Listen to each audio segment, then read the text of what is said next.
आज हम सीखेंगे पूर्णांकों से संबंधित निम्नलिखित अवधारणाएं।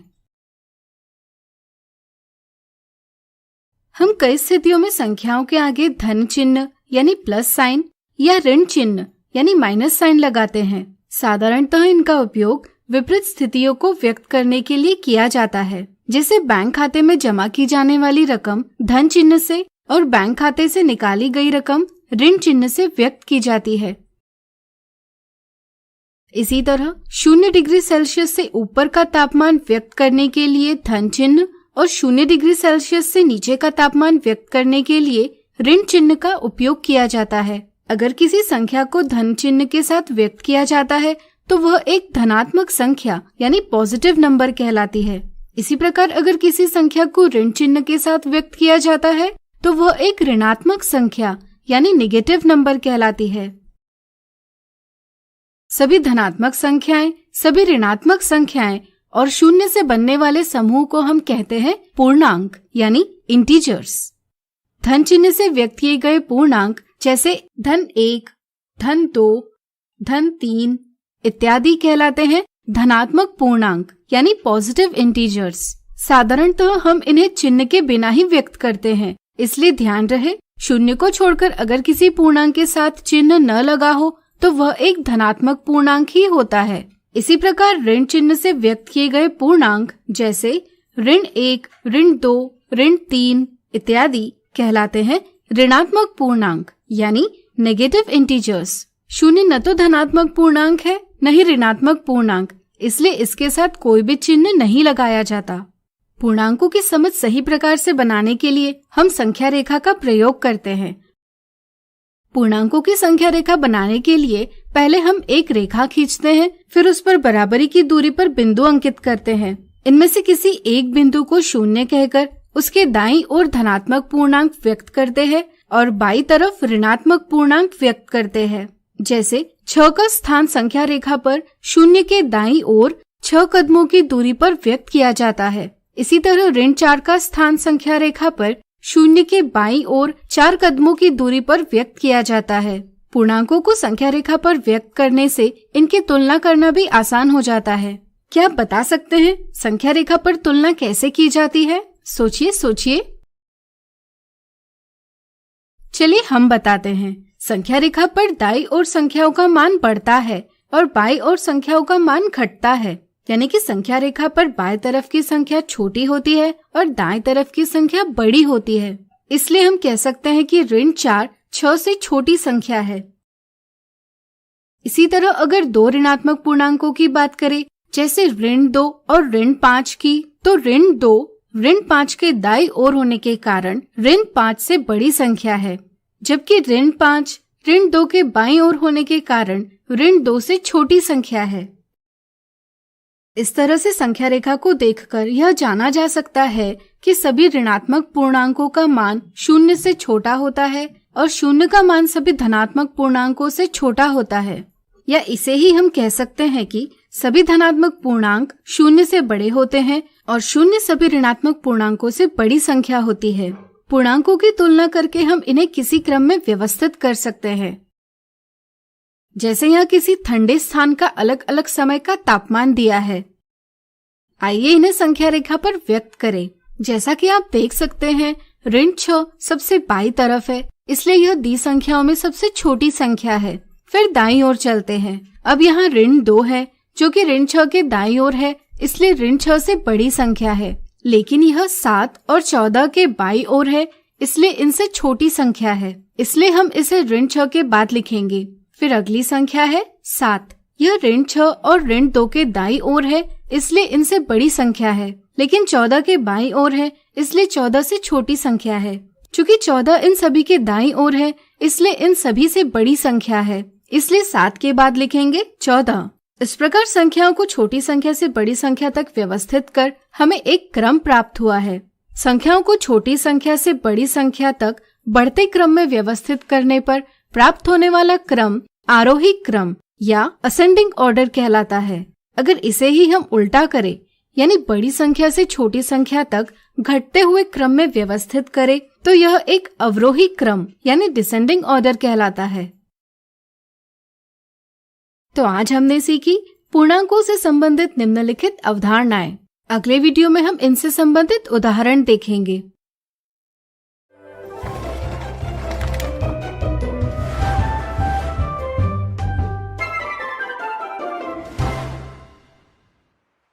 देखेंगे पूर्णांकों से संबंधित कुछ उदाहरण।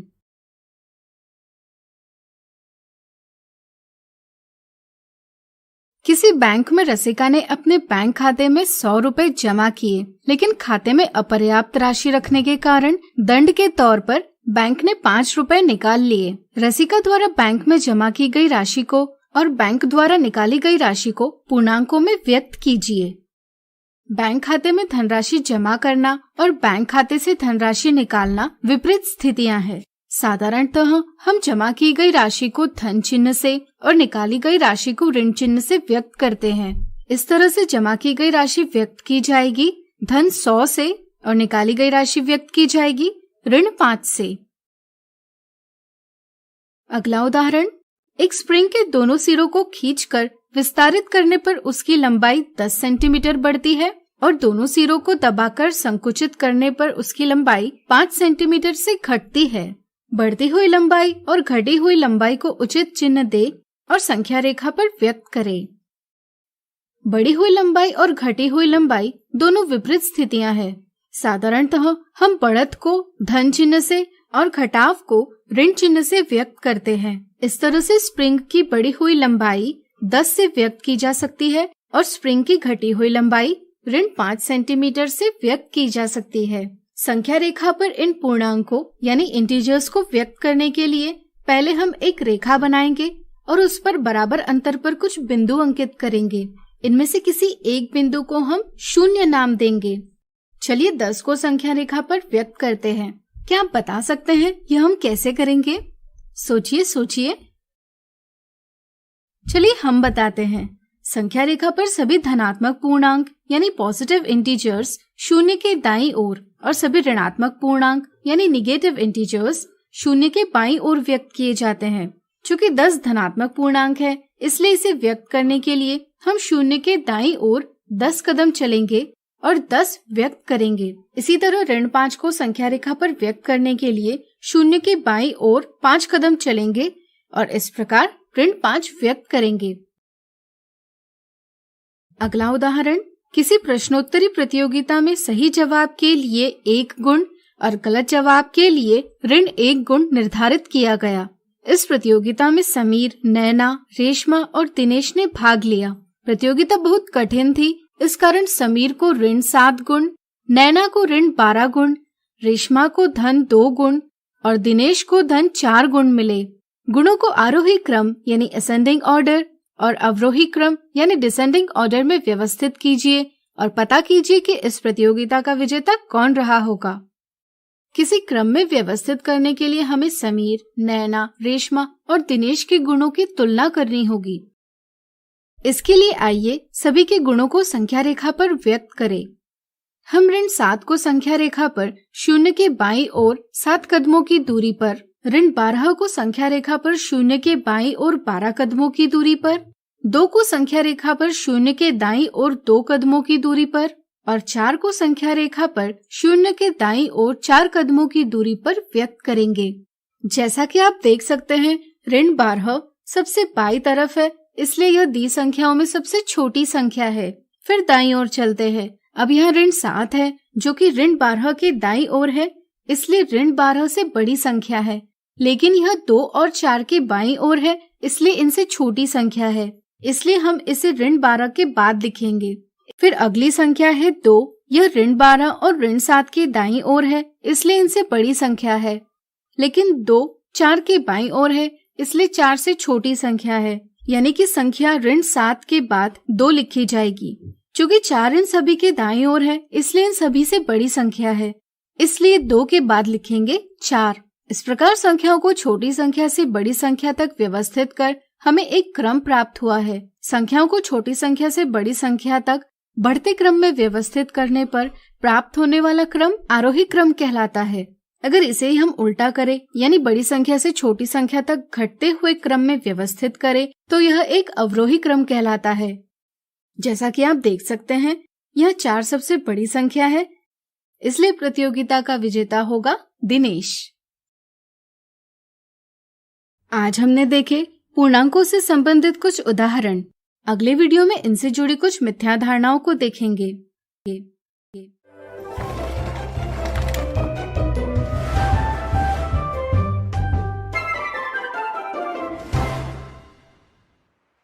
हम देखेंगे पूर्णांकों से संबंधित कुछ मिथ्या धारणाएं।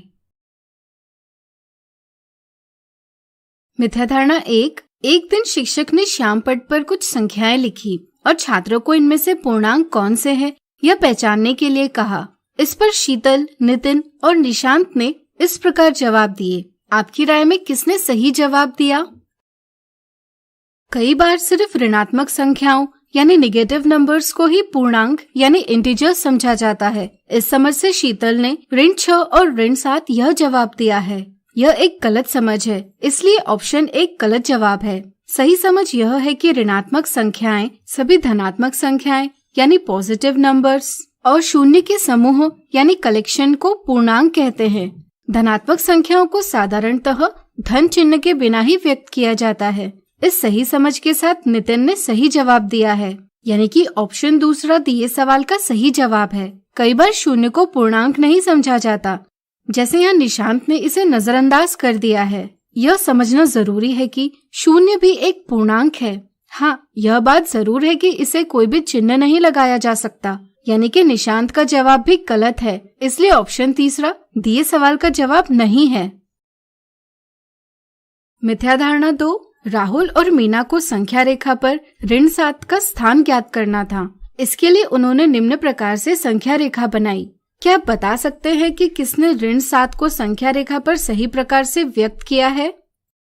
कई बार बच्चों को यह तो पता होता है कि संख्या रेखा पर धनात्मक पूर्णांकों को शून्य के दाईं ओर और ऋणात्मक पूर्णांकों को शून्य के बाईं ओर व्यक्त किया जाता है, लेकिन संख्या का स्थान ज्ञात करते समय गलती की जाती है। जैसे राहुल ने ऋण 7 को व्यक्त करने के लिए शून्य को पहला स्थान, फिर उसके बाईं ओर के बिंदु को दूसरा स्थान, इस प्रकार बिंदुओं के 7वें स्थान तक गिनती की है और इस प्रकार उसने ऋण 7 को गलत स्थान पर व्यक्त किया है, यानी कि राहुल का जवाब गलत है।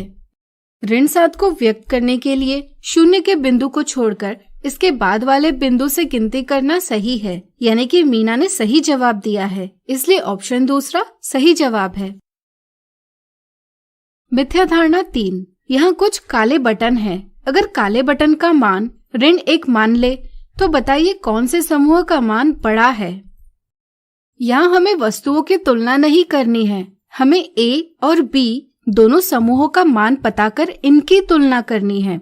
कई बार सिर्फ वस्तुओं की गिनती कर समूह A का मान बड़ा मान लिया जाता है और ऑप्शन 1 यह गलत जवाब दिया जाता है। चूँकि समूह A में 8 काले बटन हैं और हर एक का मान ऋण 1 है, इसलिए समूह A का मान ऋण 8 है। इसी तरह समूह B में 5 काले बटन है और हर एक का मान ऋण 1 है, इसलिए समूह B का मान ऋण 5 है। किसी समूह का मान बड़ा है यह पता करने के लिए हमें दोनों समूहों के मानों की तुलना करनी होगी। चलिए इनकी संख्या रेखा पर तुलना करें। ऋण 8 को संख्या रेखा पर शून्य के बाईं ओर 8 कदमों की दूरी पर व्यक्त किया जाएगा और इसी प्रकार ऋण 5 को संख्या रेखा पर शून्य के बाईं ओर 5 कदमों की दूरी पर व्यक्त किया जाएगा। जैसा कि आप देख सकते हैं ऋण 5 ऋण 8 के दाईं ओर है। चूँकि संख्या रेखा पर दाईं ओर संख्याओं का मान बढ़ता है, इसलिए ऋण 5 ऋण 8 से बड़ी संख्या है, यानी कि समूह B का मान समूह A के मान से बड़ा है। इसलिए दिए सवाल का सही जवाब है ऑप्शन दूसरा। इस प्रकार आज हमने देखी पूर्णांकों से संबंधित कुछ मिथ्या धारणाएं।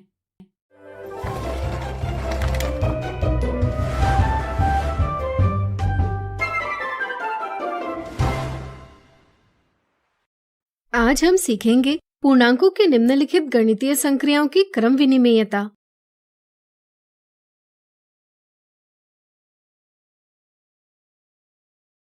यहाँ देखिए विपुल कहीं जा रहा है, हम उसका स्थान शून्य से दर्शाएंगे। इसी तरह आगे की दिशा को धन चिन्ह से और पीछे की दिशा को ऋण चिन्ह से दर्शाएंगे। अब मान लीजिए विपुल 5 कदम आगे चलता है और फिर 7 कदम पीछे, तो अब उसका स्थान क्या होगा? सोचिए सोचिए। चलिए हम बताते हैं। उसका स्थान पता करने के लिए हमें धन 5 और ऋण 7 का योग करना होगा। इससे परिणाम प्राप्त होगा ऋण 2। जरा सोचिए, अगर वह पहले 7 कदम पीछे जाता और फिर 5 कदम आगे बढ़ता तो भी वह ऋण 2 पर ही पहुंचता, क्योंकि ऋण 7 धन 5 बराबर ऋण 2 ही होते हैं। इन दोनों स्थितियों को देखकर हम कह सकते हैं कि धन 5 धन ऋण 7 बराबर ऋण 7 धन 5 के बराबर है। इस तरह से हम धन 5 और ऋण 7 को किसी भी क्रम में जोड़ सकते हैं, परिणाम बराबर ही प्राप्त होगा। यह सभी पूर्णांकों के योग के लिए भी सत्य है, यानी कि किन्हीं भी दो पूर्णांकों को किसी भी क्रम में जोड़ा जा सकता है। फिर चाहे हम दो धनात्मक पूर्णांकों को जोड़े, दो ऋणात्मक पूर्णांकों को जोड़े या विपरीत चिन्ह वाले दो पूर्णांकों को जोड़े, यानी कि पूर्णांकों का योग क्रम विनिमेय यानी कम्यूटेटिव है। क्या पूर्णांकों का व्यवकलन भी क्रम विनिमेय है? मान लीजिए आप भारत के सुहाने स्थान लेह घूमने गए हो। आप देखते हो कि सुबह के समय लेह का तापमान ऋण 7 डिग्री सेल्सियस था, जो कि बढ़कर 20 डिग्री सेल्सियस पर पहुंच गया है। अब अगर आपको तापमान में हुई बढ़त का पता करना होगा तो आप क्या करोगे?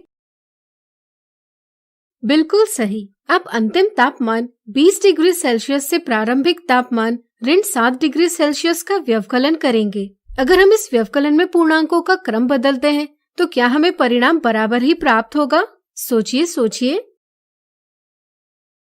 आपने बिल्कुल सही सोचा, परिणाम बराबर नहीं आएगा। धन 20 ऋण 7 का परिणाम आएगा 27, जबकि ऋण 7 ऋण धन 20 का परिणाम आएगा ऋण 27। दोनों स्थितियों में परिणाम बराबर नहीं है, इसलिए 20 ऋण 7 ऋण धन 20 के बराबर नहीं है। यह आप निम्नलिखित उदाहरणों से भी पता कर सकते हैं। वीडियो रोककर दाएं पक्ष और बाएं पक्ष का परिणाम बराबर नहीं, यह सत्यापित करें। इससे यह पता चलता है कि किन्हीं भी दो पूर्णांकों के व्यवकलन का परिणाम क्रम बदलकर प्राप्त होने वाले परिणाम के बराबर नहीं होता, यानी कि पूर्णांकों का व्यवकलन क्रम विनिमेय नहीं है। अब आइए पूर्णांकों के गुणन का क्रम विनिमेय गुण समझें। मान लीजिए एक दुकानदार के पास कुछ पुरानी पेंसिल है। उन्हें बेचने पर दुकानदार को 3 रुपए प्रति पेंसिल की हानि होती है। अगर वह ऐसी 6 पेंसिलों को बेचता है तो उसे कुल कितनी हानि होगी? यह पता करने के लिए हमें 6 गुना ऋण 3 करना होगा। क्या इसे क्रम बदलकर यानी कि ऋण 3 गुना 6 से भी हल कर सकते हैं? सोचिए सोचिए। चलिए हम बताते हैं। अगर हम 6 गुना ऋण 3 को हल करें तो हमें परिणाम प्राप्त होगा ऋण 18। इसी तरह अगर हम ऋण 3 गुना 6 को हल करें तो इसका भी परिणाम ऋण 18 ही प्राप्त होता है, यानी कि 6 गुना ऋण 3 गुना 6 के बराबर है। यह आप निम्नलिखित उदाहरणों से भी पता कर सकते हैं। वीडियो रोककर दाएं पक्ष और बाएं पक्ष का परिणाम बराबर है, यह सत्यापित करें। इस तरह से किन्हीं भी दो पूर्णांकों का क्रम बदलकर गुणा करने से परिणाम में कोई भी बदलाव नहीं आता, इसलिए पूर्णांकों का गुणन क्रम विनिमेय है। क्या इसी तरह पूर्णांकों का विभाजन भी क्रम विनिमेय है? आइए इसे पता करें। एक कमरा एसी के उपयोग से ठंडा किया जा रहा था। यह देखा गया कि तापमान 5 मिनट में 15 डिग्री सेल्सियस से कम हुआ। तापमान में कमी को हम पूर्णांकों में निरूपित करेंगे ऋण 15 से। अगर हमें पता करना होगा कि प्रति मिनट तापमान में कितनी कमी आई, तो इसके लिए हमें ऋण 15 को 5 से विभाजित करना होगा। क्या यहाँ पूर्णांकों का क्रम बदलने से परिणाम में कोई बदलाव नहीं आएगा?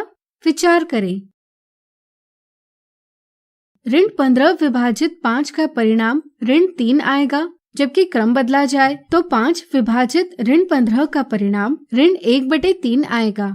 यहाँ परिणाम बराबर नहीं है, इसलिए हम कह सकते हैं कि ऋण 15 विभाजित 5 विभाजित ऋण 15 के बराबर नहीं है। यह आप निम्नलिखित उदाहरणों से भी पता कर सकते हैं। वीडियो रोककर दाएं पक्ष और बाएं पक्ष का परिणाम बराबर नहीं, यह सत्यापित करें।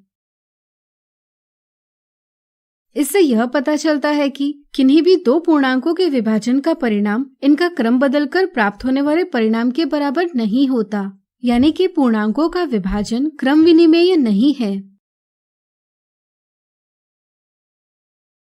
इस प्रकार आज हमने सीखा पूर्णांकों की निम्नलिखित गणितीय संक्रियाओं की क्रम विनिमेयता। अगले वीडियो में कुछ उदाहरणों से इन्हें और अच्छे से जानेंगे।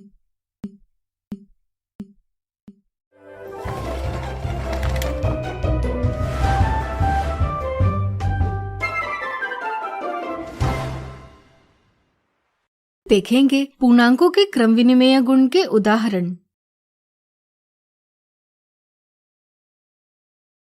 कक्षा की एक शारीरिक परीक्षण के दौरान डॉक्टर ने पाया कि पिछले महीने की तुलना में लड़कों के समूह का वजन 22 किलोग्राम से कम हुआ, जबकि लड़कियों के समूह का वजन 15 किलोग्राम से कम हुआ। अगर डॉक्टर को पूर्ण कक्षा के वजन में गिरावट पता करनी होगी तो निम्नलिखित में से सही विधि कौन सी है? इस उदाहरण में हम वजन में कमी को ऋण चिन्ह से व्यक्त करेंगे। चूंकि लड़कों के समूह का वजन 22 किलोग्राम से कम हुआ, इसलिए इसे ऋण 22 से व्यक्त करेंगे। इसी तरह लड़कियों के समूह का वजन 15 किलोग्राम से कम हुआ, इसलिए इसे ऋण 15 से व्यक्त करेंगे। पूर्ण कक्षा के वजन में गिरावट पता करने के लिए हमें ऋण 22 और ऋण 15 का योग करना होगा।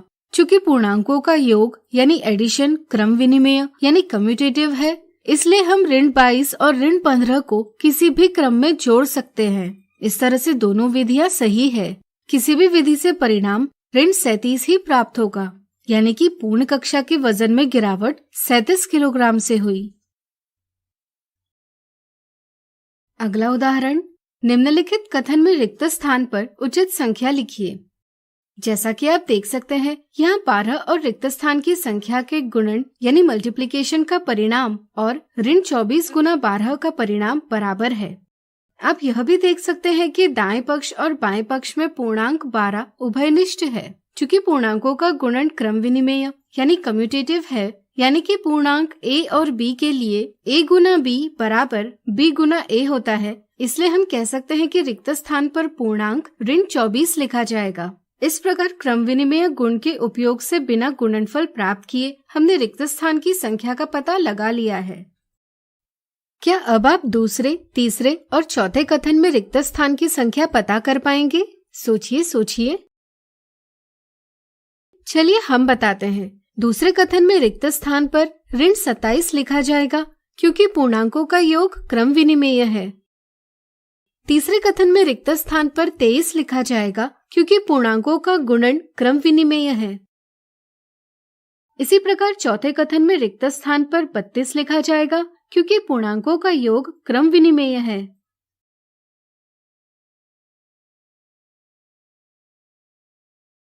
अब आप निम्नलिखित सवाल को हल करने का प्रयास कीजिए। विशाल पूर्व की ओर 500 मीटर चलता है और फिर पश्चिम दिशा में 200 मीटर चलता है। यदि वह पहले 200 मीटर पूर्व की ओर चलता है और फिर 500 मीटर पश्चिम दिशा में चलता है, तो दोनों स्थितियों में क्या वह एक ही स्थान पर पहुंचेगा? इस प्रकार आज हमने देखे पूर्णांकों के क्रम विनिमेय गुण के उदाहरण। अगले वीडियो में इनसे संबंधित मिथ्या धारणाओं को दूर करेंगे।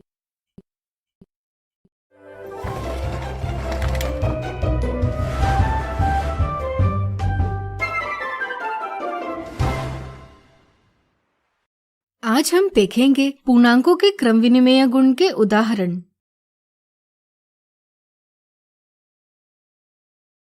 कक्षा की एक शारीरिक परीक्षण के दौरान डॉक्टर ने पाया कि पिछले महीने की तुलना में लड़कों के समूह का वजन 22 किलोग्राम से कम हुआ, जबकि लड़कियों के समूह का वजन 15 किलोग्राम से कम हुआ। अगर डॉक्टर को पूर्ण कक्षा के वजन में गिरावट पता करनी होगी तो निम्नलिखित में से सही विधि कौन सी है? इस उदाहरण में हम वजन में कमी को ऋण चिन्ह से व्यक्त करेंगे। चूंकि लड़कों के समूह का वजन 22 किलोग्राम से कम हुआ, इसलिए इसे ऋण 22 से व्यक्त करेंगे। इसी तरह लड़कियों के समूह का वजन 15 किलोग्राम से कम हुआ, इसलिए इसे ऋण 15 से व्यक्त करेंगे। पूर्ण कक्षा के वजन में गिरावट पता करने के लिए हमें ऋण 22 और ऋण 15 का योग करना होगा। चूंकि पूर्णांकों का योग यानी एडिशन क्रम विनिमेय यानी कम्यूटेटिव है, इसलिए हम ऋण 22 और ऋण 15 को किसी भी क्रम में जोड़ सकते हैं। इस तरह से दोनों विधियां सही है। किसी भी विधि से परिणाम ऋण 37 ही प्राप्त होगा, यानी कि पूर्ण कक्षा के वजन में गिरावट 37 किलोग्राम से हुई। अगला उदाहरण, निम्नलिखित कथन में रिक्त स्थान पर उचित संख्या लिखिए। जैसा कि आप देख सकते हैं, यहाँ 12 और रिक्त स्थान की संख्या के गुणन यानी मल्टीप्लिकेशन का परिणाम और ऋण 24 गुना 12 का परिणाम बराबर है। आप यह भी देख सकते हैं कि दाएं पक्ष और बाएं पक्ष में पूर्णांक 12 उभयनिष्ठ है। चूंकि पूर्णांकों का गुणन क्रम विनिमेय यानी कम्यूटेटिव है, यानी कि पूर्णांक a और b के लिए a गुना b बराबर b गुना a होता है, इसलिए हम कह सकते हैं कि रिक्त स्थान पर पूर्णांक ऋण 24 लिखा जाएगा। इस प्रकार क्रम विनिमेय गुण के उपयोग से बिना गुणनफल प्राप्त किए हमने रिक्त स्थान की संख्या का पता लगा लिया है। क्या अब आप दूसरे, तीसरे और चौथे कथन में रिक्त स्थान की संख्या पता कर पाएंगे? सोचिए।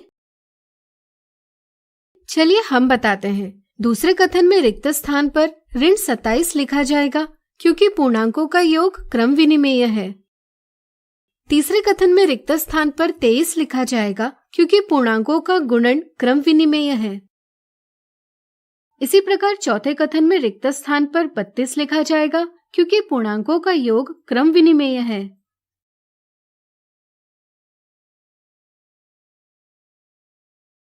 अब आप निम्नलिखित सवाल को हल करने का प्रयास कीजिए।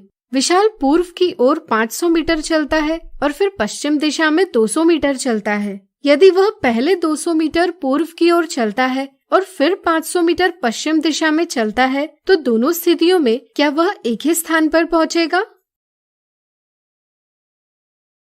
इस प्रकार आज हमने देखे पूर्णांकों के क्रम विनिमेय गुण के उदाहरण। अगले वीडियो में इनसे संबंधित मिथ्या धारणाओं को दूर करेंगे।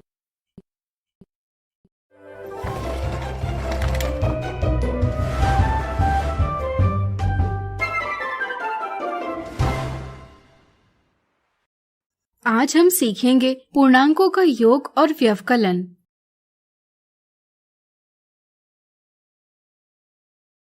पूर्णांकों यानी इंटीजर्स के योग यानी एडिशन और व्यवकलन यानी सब्ट्रैक्शन की समझ हमें कई स्थितियों में उपयोगी सिद्ध होती है।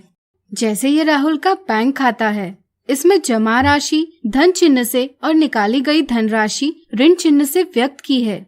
शेष प्राप्त करने के लिए पहले की शेष रकम के साथ इनका योग किया गया है। इस तरह पूर्णांकों के योग और व्यवकलन का उपयोग हम और भी कई स्थितियों में करते हैं, जैसे कुल लाभ पता करने के लिए, तापमान में बढ़त या कमी पता करने के लिए इत्यादि। तो आइए सीखें पूर्णांकों का योग यानी एडिशन ऑफ इंटीजर्स कैसे करते हैं। मान लीजिए किसी स्थान का तापमान धन 5 डिग्री सेल्सियस है और वह धन 3 डिग्री सेल्सियस से बढ़ता है, तो नया तापमान क्या होगा, यह धन 5 धन 3 से पता किया जा सकता है। अगर पूर्णांकों का चिन्ह समान हो तो उन्हें चिन्ह के बिना जोड़ा जाता है और परिणाम के साथ जोड़ी जाने वाली संख्याओं का चिन्ह लगाया जाता है। जैसे दो धनात्मक पूर्णांकों यानी पॉजिटिव इंटीजर्स का योग करते समय इन्हें चिन्ह के बिना जोड़ते हैं और परिणाम 8 को धन चिन्ह के साथ यानी धन 8 के रूप में व्यक्त करते हैं। इसी तरह अगर तापमान ऋण 5 डिग्री सेल्सियस है और तापमान में ऋण 3 डिग्री सेल्सियस का परिवर्तन होता है, तो नया तापमान क्या होगा, यह ऋण 5 धन ऋण 3 से पता किया जा सकता है।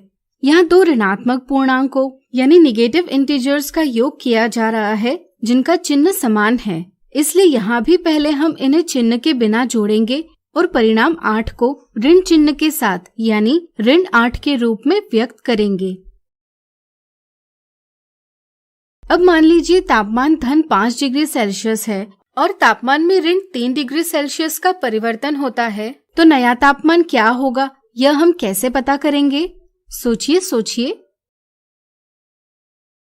चलिए हम बताते हैं। यह धन 5 धन ऋण 3 से पता किया जा सकता है। अगर जोड़ी जाने वाली संख्याओं के चिन्ह अलग हो तो हम चिन्ह को नजरअंदाज करते हैं और बड़े मान से छोटा मान घटाते हैं और फिर परिणाम के साथ बड़े मान वाली संख्या का चिन्ह लगाते हैं। जैसे यहाँ हमने 5 से 3 घटाकर परिणाम 2 के साथ बड़े मान वाली संख्या धन 5 का धन चिन्ह लगाया है, इसलिए परिणाम होगा धन 2।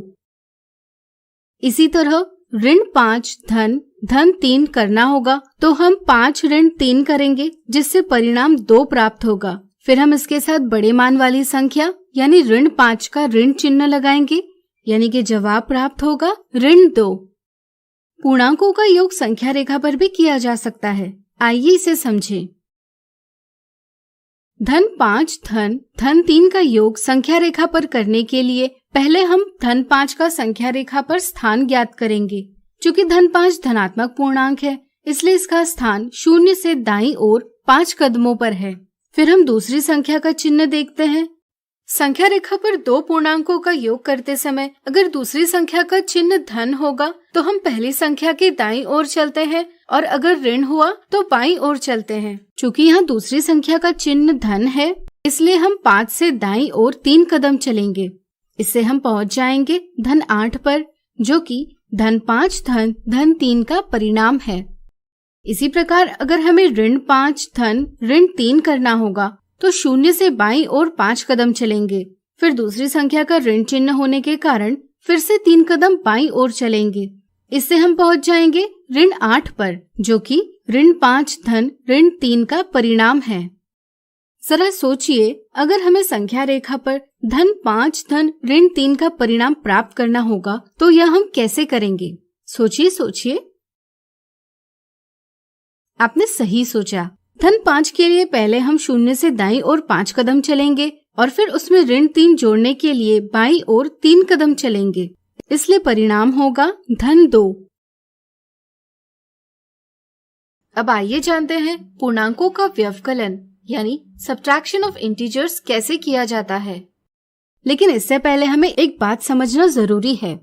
अगर 2 संख्याओं का योग 0 आता है तो वे एक दूसरे की योज्य प्रतिलोम यानी एडिटिव इनवर्स होती है। जैसे धन 5 और ऋण 5, ऋण 3 और धन 3, ऋण 9 और धन 9 इत्यादि।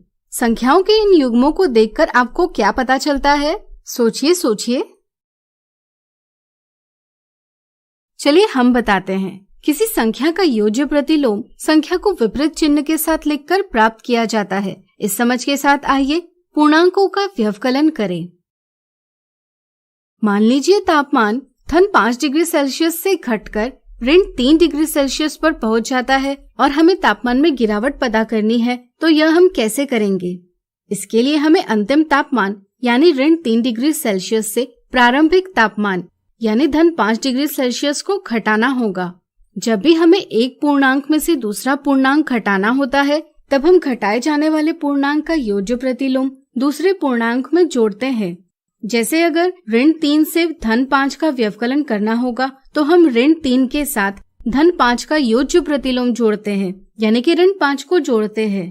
पूर्णांकों का योग कैसे किया जाता है यह हम पहले ही सीख चुके हैं। यहाँ पर ऋण 3 धन ऋण 5 का योग आएगा ऋण 8, यानी कि ऋण 3 ऋण धन 5 बराबर ऋण 8। संख्या रेखा पर व्यवकलन करने के लिए हम पहले व्यवकलन को योग में परिवर्तित कर लेते हैं और फिर संख्याओं को जोड़कर परिणाम प्राप्त कर लेते हैं। परिवर्तन के बिना भी हम संख्या रेखा पर व्यवकलन कर सकते हैं। इसके लिए हम पहली संख्या का स्थान ज्ञात करते हैं। संख्या रेखा पर 2 पूर्णांकों का व्यवकलन करते समय अगर दूसरी संख्या का चिन्ह धन होगा तो हम पहली संख्या के बाईं ओर चलते हैं, और अगर ऋण होगा तो दाईं ओर चलते हैं। जैसे ऋण 3 ऋण धन 5 का व्यवकलन करने के लिए पहले हम ऋण 3 का स्थान ज्ञात करेंगे, जो है 0 से बाईं ओर 3 कदमों पर, और फिर हमें धनात्मक पूर्णांक धन 5 को घटाना है, इसलिए ऋण 3 के बाईं ओर 5 कदम चलेंगे। इससे हम पहुंच जाएंगे ऋण 8 पर, जो कि ऋण 3 ऋण धन 5 के व्यवकलन का परिणाम है। इसी तरह अगर हमें ऋण 5 ऋण 3 का व्यवकलन करना होगा तो पहले हम ऋण 5 का स्थान ज्ञात करेंगे, जो है 0 से बाईं ओर 5 कदमों पर। चूंकि अब हमें ऋणात्मक पूर्णांक ऋण 3 को घटाना है, इसलिए ऋण 5 के दाईं ओर 3 कदम चलेंगे। इससे हम पहुंच जाएंगे ऋण 2 पर, जो कि ऋण 5 ऋण 3 के व्यवकलन का परिणाम है। इस तरह से आज हमने सीखा पूर्णांकों का योग और व्यवकलन। अगले वीडियो में कुछ उदाहरणों से इन्हें और अच्छे से जानेंगे।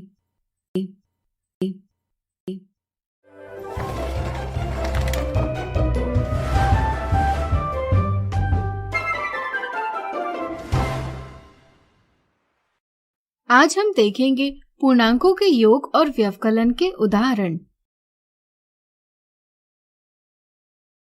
नीचे राहुल के बैंक खाते का विवरण दिया है। पता कीजिए इसमें ए के स्थान पर कौन सी संख्या आएगी। पहली शेष रकम के साथ जमा रकम या निकाली गई रकम जोड़ने पर नई शेष रकम प्राप्त होती है। जैसे 1225 धन 3360 बराबर 4585। इसी तरह अगर हम 4585 के साथ ऋण 1500 जोड़ते हैं तो हमें ए का मान ज्ञात होगा। ए बराबर 4585 धन ऋण 1500। जैसा कि आप देख सकते हैं, यहाँ एक धनात्मक पूर्णांक यानी पॉजिटिव इंटीजर और एक ऋणात्मक पूर्णांक यानी नेगेटिव इंटीजर का योग किया जा रहा है। इसे हल करने के लिए पहले हम चिन्ह को नजरअंदाज करेंगे और बड़े संख्यात्मक मान से छोटा संख्यात्मक मान घटाएंगे। इससे परिणाम प्राप्त होगा 3085। फिर हम परिणाम को बड़े संख्यात्मक मान वाली संख्या यानी 4585 का चिन्ह लगाएंगे। इस तरह से परिणाम आएगा 3085। इसे ही हम व्यवकलन की क्रिया से भी पता कर सकते हैं। सोचिए यह हम कैसे करेंगे। आपने बिल्कुल सही सोचा।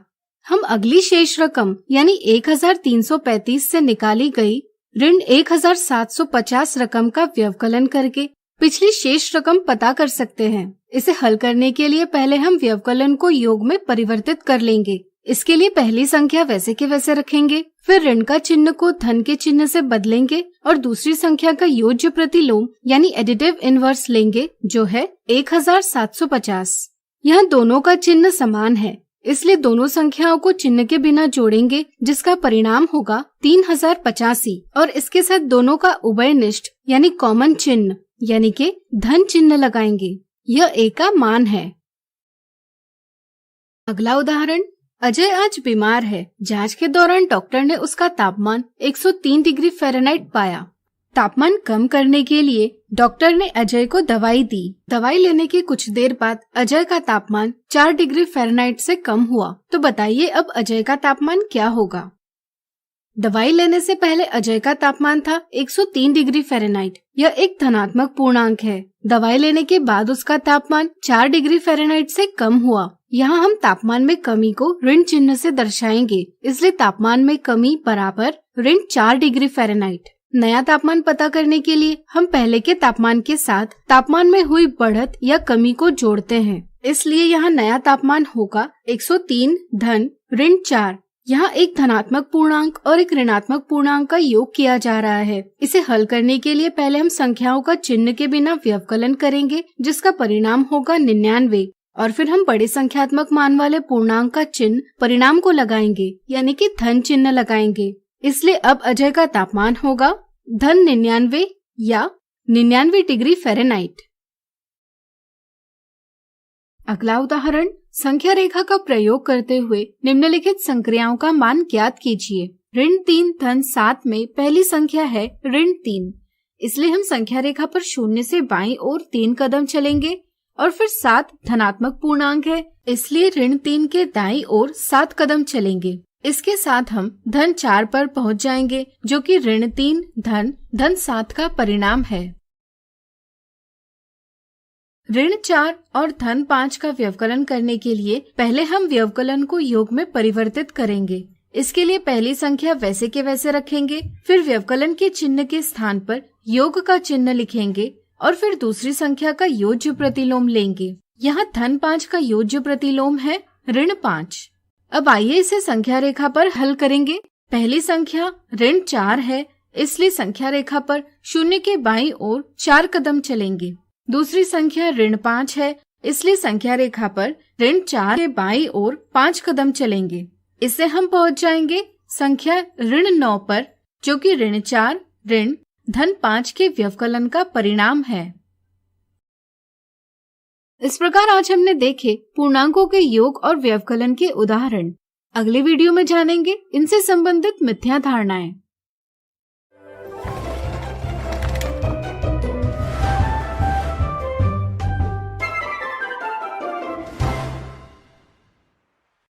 आज हम देखेंगे पूर्णांकों के योग और व्यवकलन से संबंधित मिथ्या धारणाएं। मिथ्या धारणा 1, निम्नलिखित में से कौन सा कथन सही है? पहले ऑप्शन में बताया गया है कि तापमान -2 डिग्री सेल्सियस से 8 डिग्री सेल्सियस बढ़ गया है। अब तापमान क्या है यह पता करने के लिए कई बार व्यवकलन किया जाता है और दिए कथन के लिए अभिव्यक्ति -2 ऋण -8 इस प्रकार व्यक्त की जाती है। यह एक गलत समझ है। अंतिम तापमान पता करने के लिए हमें प्रारंभिक तापमान के साथ तापमान में बढ़त को जोड़ना होगा। इसके अनुसार सही अभिव्यक्ति है -2 -8, यानी कि पहला कथन गलत है। यह दिए सवाल का जवाब नहीं हो सकता। दूसरे कथन में एक दूध वाले को सोमवार को 120 रुपए का फायदा होता है, जिसे हम व्यक्त करेंगे -120 से। इसी तरह उसे मंगलवार को 200 रुपए का नुकसान होता है, जिसे हम व्यक्त करेंगे -200 से। चूँकि हमें कुल नुकसान पता करना है, इसलिए हम -120 और -200 का योग करेंगे। इसलिए दूसरा कथन सही है। कई बार यह समझ होती है कि कुल नुकसान पता करने के लिए फायदे से नुकसान को घटाया जाता है, यानी कि -120 ऋण 200 किया जाता है। यह एक गलत समझ है। मिथ्या धारणा 2, 2 ऋण 6 का परिणाम क्या होगा? जब संख्याओं का चिन्ह अलग अलग हो तो इन्हें जोड़ने के लिए पहले दोनों संख्याओं का चिन्ह के बिना मान ज्ञात किया जाता है, जिसे हम संख्यात्मक मान यानी न्यूमरल वैल्यू कहते हैं। फिर बड़े संख्यात्मक मान से छोटा संख्यात्मक मान घटाया जाता है।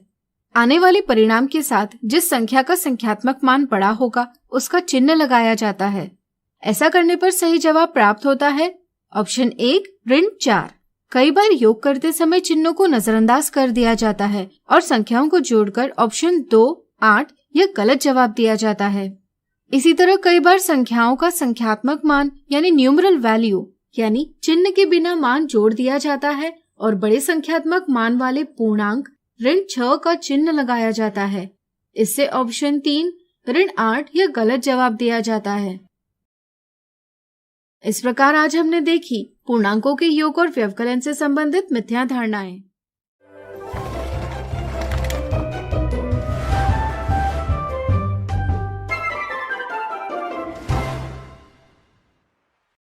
आज हम सीखेंगे पूर्णांकों का साहचर्य गुण।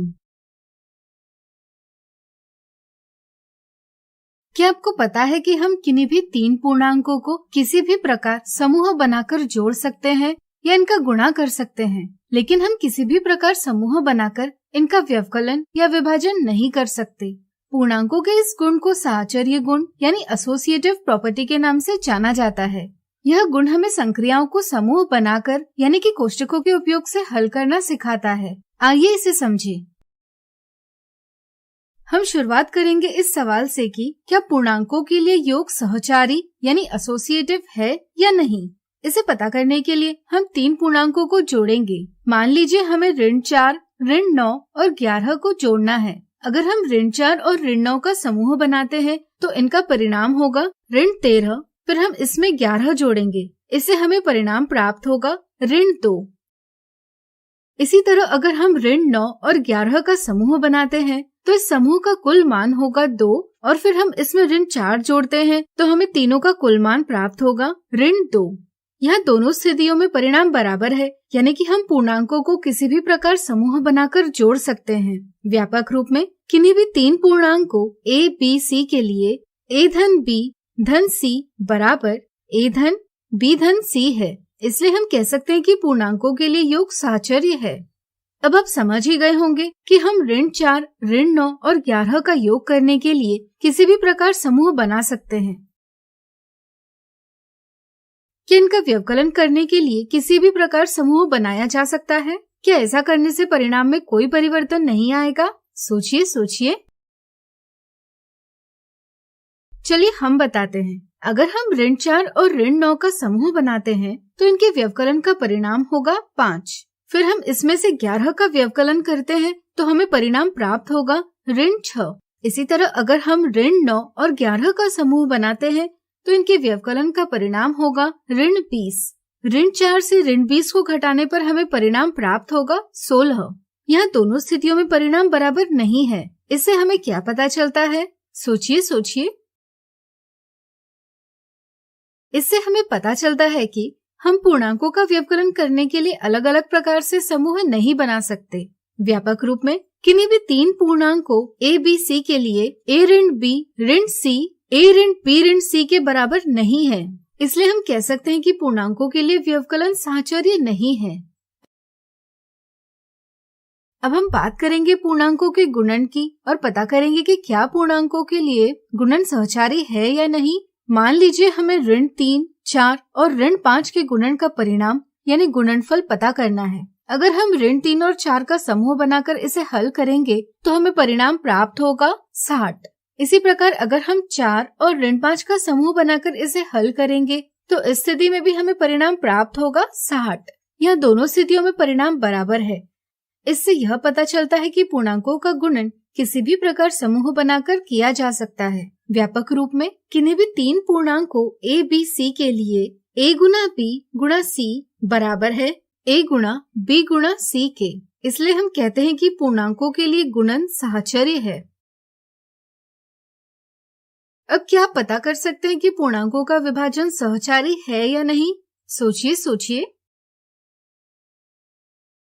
चलिए हम बताते हैं। मान लीजिए ऋण 16, 4 और ऋण 2 के विभाजन का परिणाम यानी भागफल पता करना है। अगर हम ऋण 16 और 4 का समूह बनाकर इसे हल करेंगे तो हमें परिणाम प्राप्त होगा 2। इसी प्रकार अगर हम 4 और ऋण 2 का समूह बनाकर इसे हल करेंगे तो इस स्थिति में हमें परिणाम प्राप्त होगा 8। यह दोनों स्थितियों में परिणाम बराबर नहीं है। इससे यह पता चलता है कि पूर्णांकों का विभाजन किसी भी प्रकार समूह बनाकर नहीं किया जा सकता। व्यापक रूप में किन्हीं भी तीन पूर्णांकों a, b, c के लिए a विभाजित b विभाजित c a विभाजित b विभाजित c के बराबर नहीं है। इसलिए हम कहते हैं कि पूर्णांकों के लिए विभाजन साहचर्य नहीं है। तो अब आप समझ ही गए होंगे कि पूर्णांकों का योग और गुणन साहचर्य है, जबकि व्यवकलन और विभाजन साहचर्य नहीं है। आज हमने सीखा पूर्णांकों का साहचर्य गुण। अगले वीडियो में कुछ उदाहरणों से इन्हें और अच्छे से जानेंगे।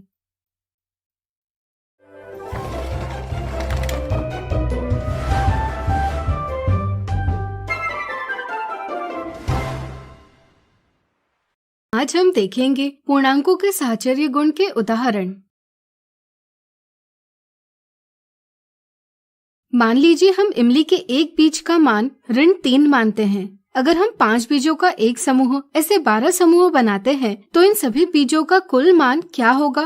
5 बीजों का एक समूह ऐसे 12 समूह पर बीजों की कुल संख्या 12 गुना 5 से पता की जा सकती है। यहाँ एक बीज का मान ऋण 3 है। सभी बीजों का कुल मान पता करने के लिए हमें 12 गुना 5 को ऋण 3 से गुणा करना होगा। चूँकि पूर्णांकों के लिए गुणन साहचर्य यानी एसोसिएटिव है, इसलिए हम पूर्णांकों के गुणन में किन्हीं भी दो पूर्णांकों का समूह बना सकते हैं। जैसे यहाँ हम ऋण 3 और 12 का समूह बना सकते हैं या 12 और 5 का समूह बना सकते हैं। अगर हम ऋण 3 और 12 का समूह बनाकर हल करेंगे तो हमें परिणाम प्राप्त होगा ऋण 180। अगर हम 12 और 5 का समूह बनाकर हल करेंगे तो भी हमें यही परिणाम प्राप्त होगा। क्या आप बता सकते हैं ऐसा क्यों हुआ? सोचिए। बिल्कुल सही, क्योंकि पूर्णांकों के लिए गुणन साहचर्य है। किसी भी प्रकार समूह बनाकर हल करने पर हमें परिणाम प्राप्त होगा ऋण 180, जो हमें बताता है कि इमली के सभी बीजों का कुल मान ऋण 180 है। अगला उदाहरण, किसी बैंक के खाता बही में जमा धनराशि को धनात्मक पूर्णांक से दर्शाया जाता है और निकाली गई धनराशि को ऋणात्मक पूर्णांक से दर्शाया जाता है। बैंक में दिनेश का खाता है। कुछ दिन पहले दिनेश के बैंक खाते में 3,589 रुपए शेष धनराशि थी। सोमवार को वो अपने खाते में 1,325 रुपए जमा करता है, लेकिन कुछ दिन बाद खेती का सामान खरीदने के लिए 4,575 रुपए निकालता है। तो अब उसके खाते में कितनी धनराशि बची? दिनेश के बैंक खाते में 3,589 रुपए जमा थे, जिसकी उसे खाता बही में धन 3,589 से अंकित किया जाएगा। उसने सोमवार को खाते में 1,325 रुपए जमा किए, जिसे उसकी खाता बही में धन 1,325 से अंकित किया जाएगा। कुछ दिन बाद वो अपने बैंक खाते से 4,575 रुपए निकालता है, जिसे उसके खाता बही में ऋण 4,575 से अंकित किया जाएगा। दिनेश के बैंक खाते में अब कितनी धनराशि शेष है, यह पता करने के लिए तीनों धनराशियों का योग करना होगा।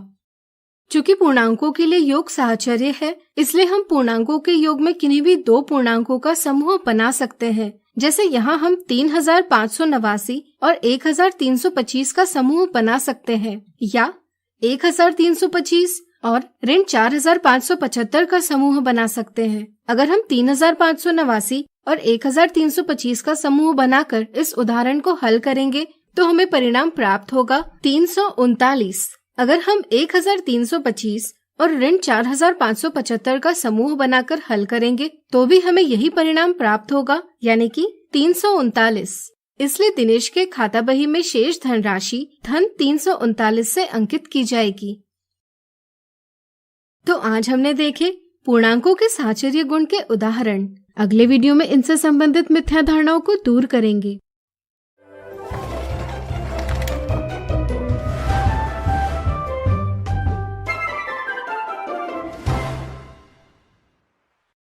आज हम देखेंगे पूर्णांकों के साहचर्य गुण से संबंधित मिथ्या धारणाएं।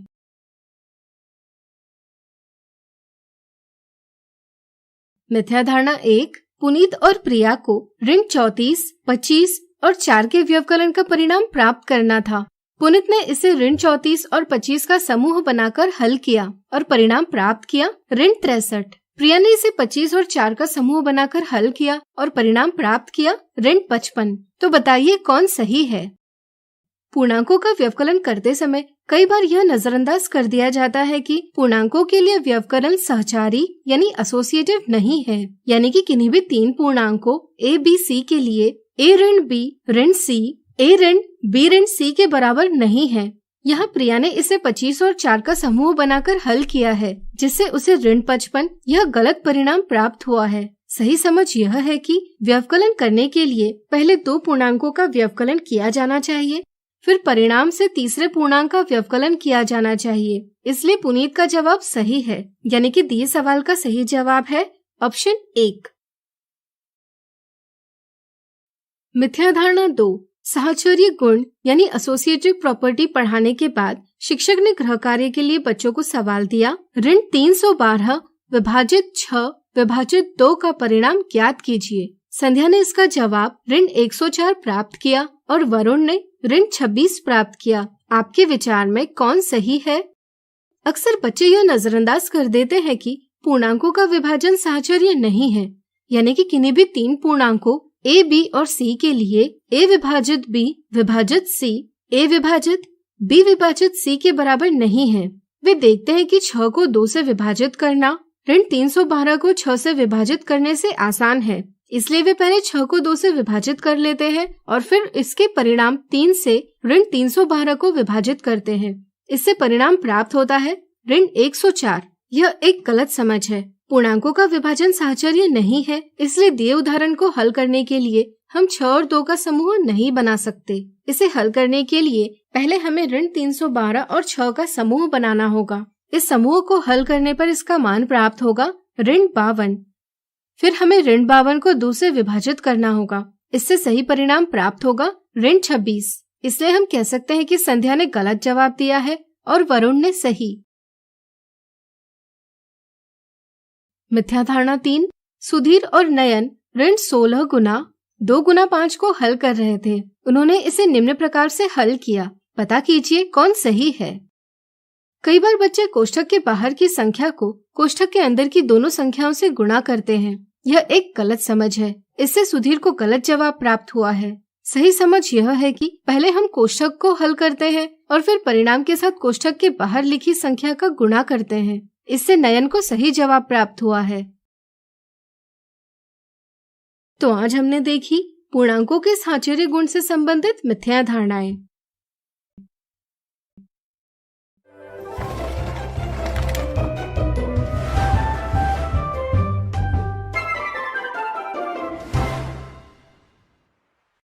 आज हम सीखेंगे पूर्णांकों का गुणन।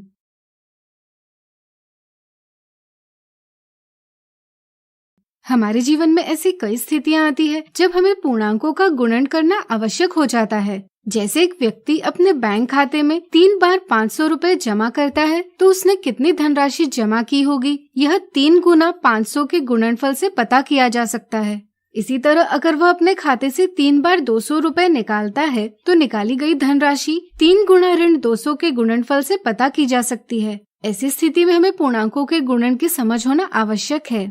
आइए पूर्णांकों का गुणन एक मजेदार तरीके से सीखें। यहाँ 2 प्रकार के बटन हैं, एक लाल और एक नीला। मान लीजिए लाल बटन का मान 1 है और नीले बटन का मान ऋण 1। इनके उपयोग से चलिए समझते हैं 2 धनात्मक पूर्णांकों यानी पॉजिटिव इंटीजर्स का गुणन। मान लीजिए हम 2 लाल बटन लेकर इनका एक समूह बनाते हैं, तो अब एक समूह का मान होगा 2। अगर हम ऐसे 3 समूह बनाते हैं तो इन सभी का मान क्या होगा? इसे प्राप्त करने के लिए हम 2 को 3 बार जोड़ेंगे। इसे ही गुणन के रूप में 3 गुना 2 से व्यक्त किया जाएगा। यहाँ दूसरी संख्या समूह का मान दर्शाती है और पहली संख्या को धन चिन्ह लगाकर हम कितने समूह जोड़े गए हैं यह व्यक्त करते हैं। चूँकि अब यहाँ कुल 6 लाल बटन है, इसलिए हम कह सकते हैं कि 3 गुना 2 का परिणाम है 6। इस तरह से किन्हीं भी 2 धनात्मक पूर्णांकों के गुणन का परिणाम धनात्मक यानी पॉजिटिव ही होता है। अब आइए सीखें 2 ऋणात्मक पूर्णांकों यानी नेगेटिव इंटीजर्स का गुणन कैसे करते हैं। मान लीजिए हम एक लाल बटन और एक नीला बटन लेते हैं तो इनका मान क्या होगा? चूँकि एक धन ऋण 1 बराबर 0 होता है, इसलिए एक लाल और एक नीले बटन का कुल मान 0 होता है। सबसे पहले हम 6 लाल और 6 नीले बटन लेकर उनके 6 समूह बना लेते हैं। चूँकि यहाँ लाल और नीले बटन की संख्या बराबर है, इसलिए इन 6 समूहों का मान 0 होगा। अब आइए 2 नीले बटन का एक समूह ऐसे 3 समूह बनाएं। क्या आप बता सकते हैं ऐसे एक समूह का क्या मान होगा? बिल्कुल सही, ऋण 1 और ऋण 1 को मिलाकर इनका मान प्राप्त होगा ऋण 2। अगर हम ऋण 2 मान के यानी कि 2 नीले बटन के 3 समूह निकाल लेते हैं तो इसे हम व्यक्त करेंगे ऋण 3 गुना ऋण 2 से। यह दूसरी संख्या समूह का मान दर्शाती है और पहली संख्या को ऋण चिन्ह लगाकर हम कितने समूह निकाले गए हैं यह व्यक्त करते हैं। निकालने की क्रिया के बाद यहाँ 6 लाल बटन बचे हैं जिनका मान है 6, यानी कि ऋण 3 गुना ऋण 2 बराबर धन 6। इसलिए हम कह सकते हैं कि किन्हीं भी 2 ऋणात्मक पूर्णांकों के गुणन का परिणाम धनात्मक ही होता है। इसे आप दिए प्रतिरूप से भी समझ सकते हो। जैसा कि आप देख सकते हैं यहाँ पहली संख्या वैसे के वैसे रखी है, लेकिन दूसरी संख्या 1 से कम होती जा रही है। इसके कारण परिणाम 3 से बढ़ रहा है। जैसे ऋण 9 में 3 जोड़ने पर ऋण 6, ऋण 6 में 3 जोड़ने पर ऋण 3, ऋण 3 में 3 जोड़ने पर 0 प्राप्त होता है। इसी क्रम को आगे बढ़ाते हुए 0 में 3 जोड़कर 3, 3 में 3 जोड़कर 6 और 6 में 3 जोड़कर संख्या 9 प्राप्त होती है। इससे भी आप समझ सकते हैं कि किन्हीं भी 2 ऋणात्मक पूर्णांकों के गुणन का परिणाम धनात्मक ही होता है।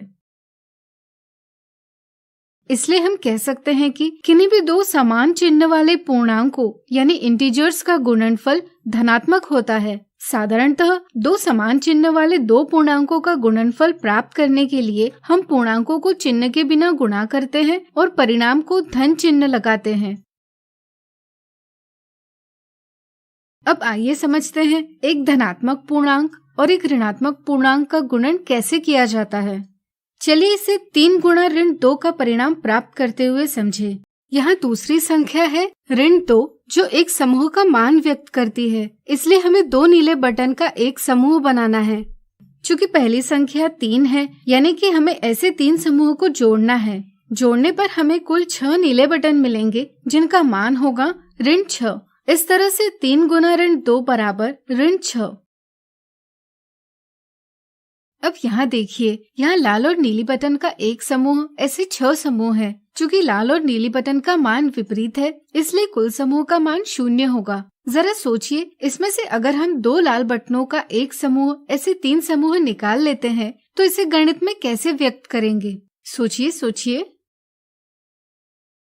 बिल्कुल सही, चूँकि हम 2 लाल बटन का एक समूह बना रहे हैं, इसलिए दूसरी संख्या होगी 2 और ऐसे 3 समूह निकाल रहे हैं, इसलिए पहली संख्या होगी ऋण 3। निकालने पर 6 नीले बटन बचेंगे, यानी कि ऋण 3 गुणा 2 बराबर ऋण 6 होंगे। इस तरह से हम कह सकते हैं कि एक धनात्मक पूर्णांक और एक ऋणात्मक पूर्णांक का परिणाम ऋणात्मक यानी नेगेटिव ही होता है, यानी कि असमान चिन्ह वाले दो पूर्णांकों का गुणनफल ऋणात्मक होता है। गुणनफल प्राप्त करने के लिए साधारणतः हम पूर्णांकों को चिन्ह के बिना गुणा करते हैं और परिणाम को ऋण चिन्ह लगाते हैं। पूर्णांकों का गुणनफल संख्या रेखा पर भी प्राप्त किया जा सकता है। आइए इसे मजेदार तरीके से समझें।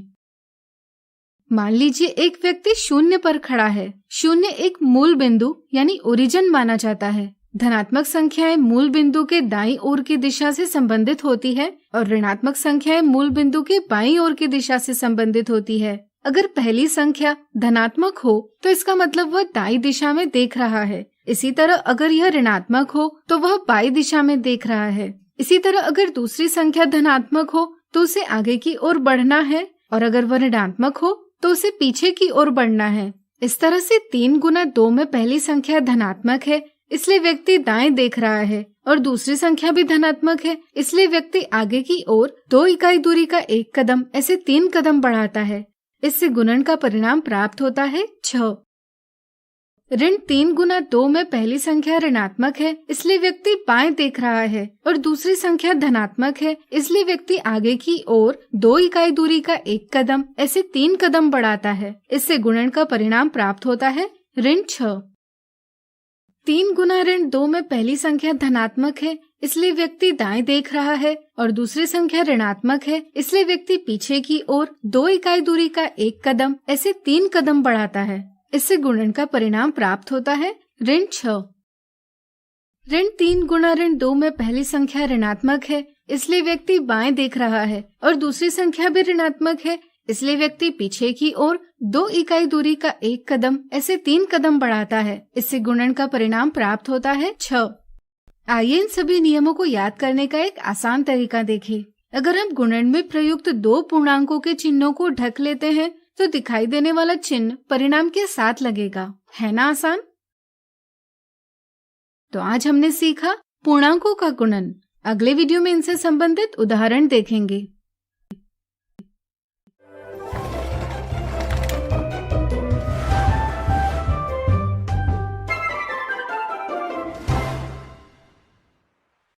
आज हम देखेंगे पूर्णांकों के गुणन के उदाहरण।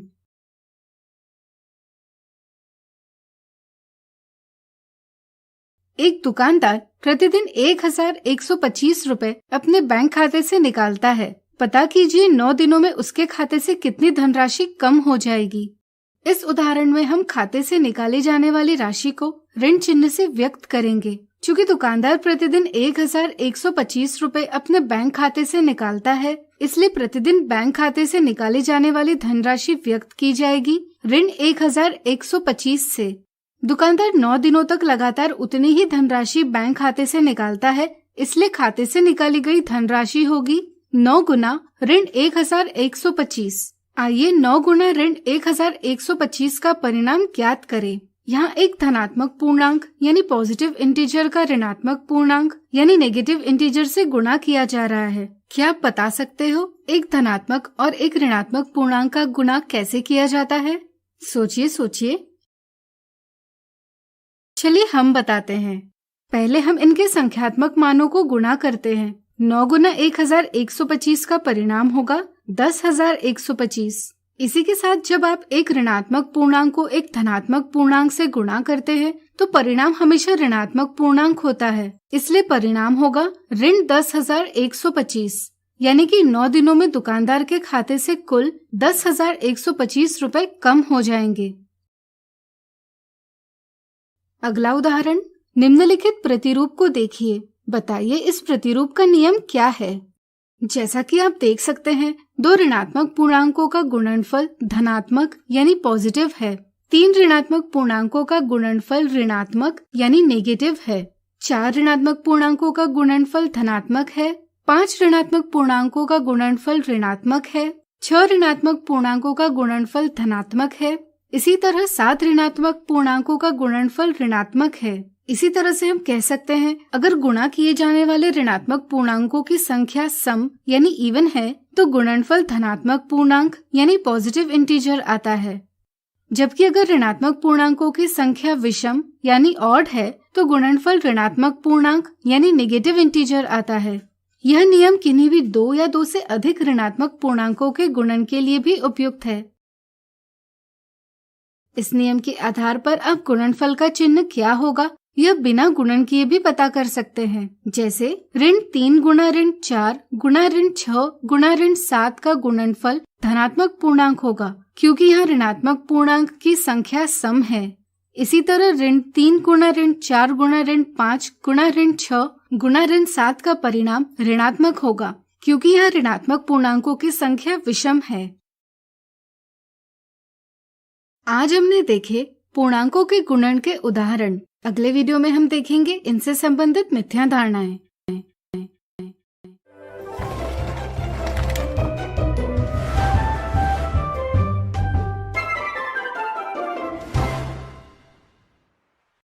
आज हम देखेंगे पूर्णांकों के गुणन से संबंधित मिथ्या धारणाएं।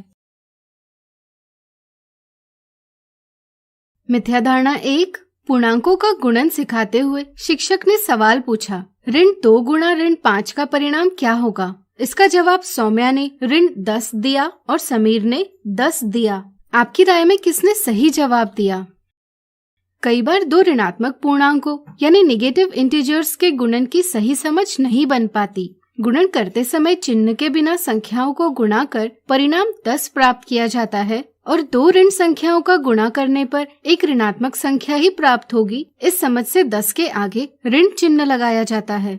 इस समझ से सौम्या के जवाब को सही मान लिया जाता है और ऑप्शन 1 यह गलत जवाब दिया जाता है।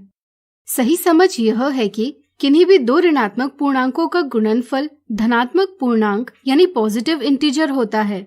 इसलिए 2 ऋणात्मक पूर्णांकों का गुणा करने के लिए पहले हम इनके संख्यात्मक मानों को यानी चिन्ह के बिना मानों को गुणा करते हैं और परिणाम के साथ धन चिन्ह लगाते हैं। इससे ऋण 2 गुणा ऋण 5 का सही परिणाम प्राप्त होगा धन 10, यानी कि समीर ने सही जवाब दिया है। मिथ्या धारणा 2, एक दिन आकाश के पापा ने आकाश को एक मजेदार सवाल पूछा। सवाल था, ऋण 1 गुणा ऋण 2 गुणा ऋण 3 गुणा ऋण 4 गुणा ऋण 5 का परिणाम क्या होगा? आकाश ने इसका जवाब दिया 120। क्या यह सही जवाब है? कई बार 2 से अधिक पूर्णांकों का गुणन करते समय संख्यात्मक मानों का गुणा कर परिणाम 120 तो पता किया जाता है, लेकिन परिणाम को कौन सा चिन्ह लगाया जाएगा इसकी सही समझ नहीं होती। पूर्णांकों का गुणन करते हुए कई बार यह समझ होती है कि 2 या 2 से अधिक ऋणात्मक पूर्णांकों के गुणन का परिणाम धनात्मक पूर्णांक होता है।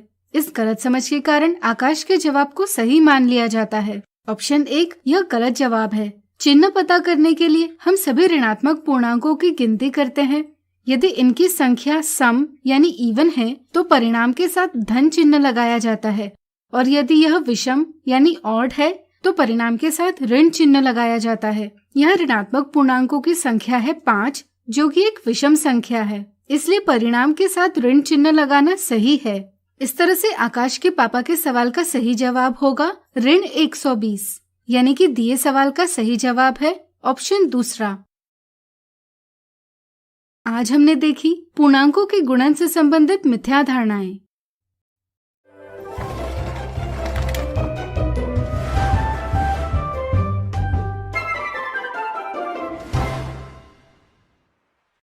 आज हम सीखेंगे पूर्णांकों का वितरण गुण।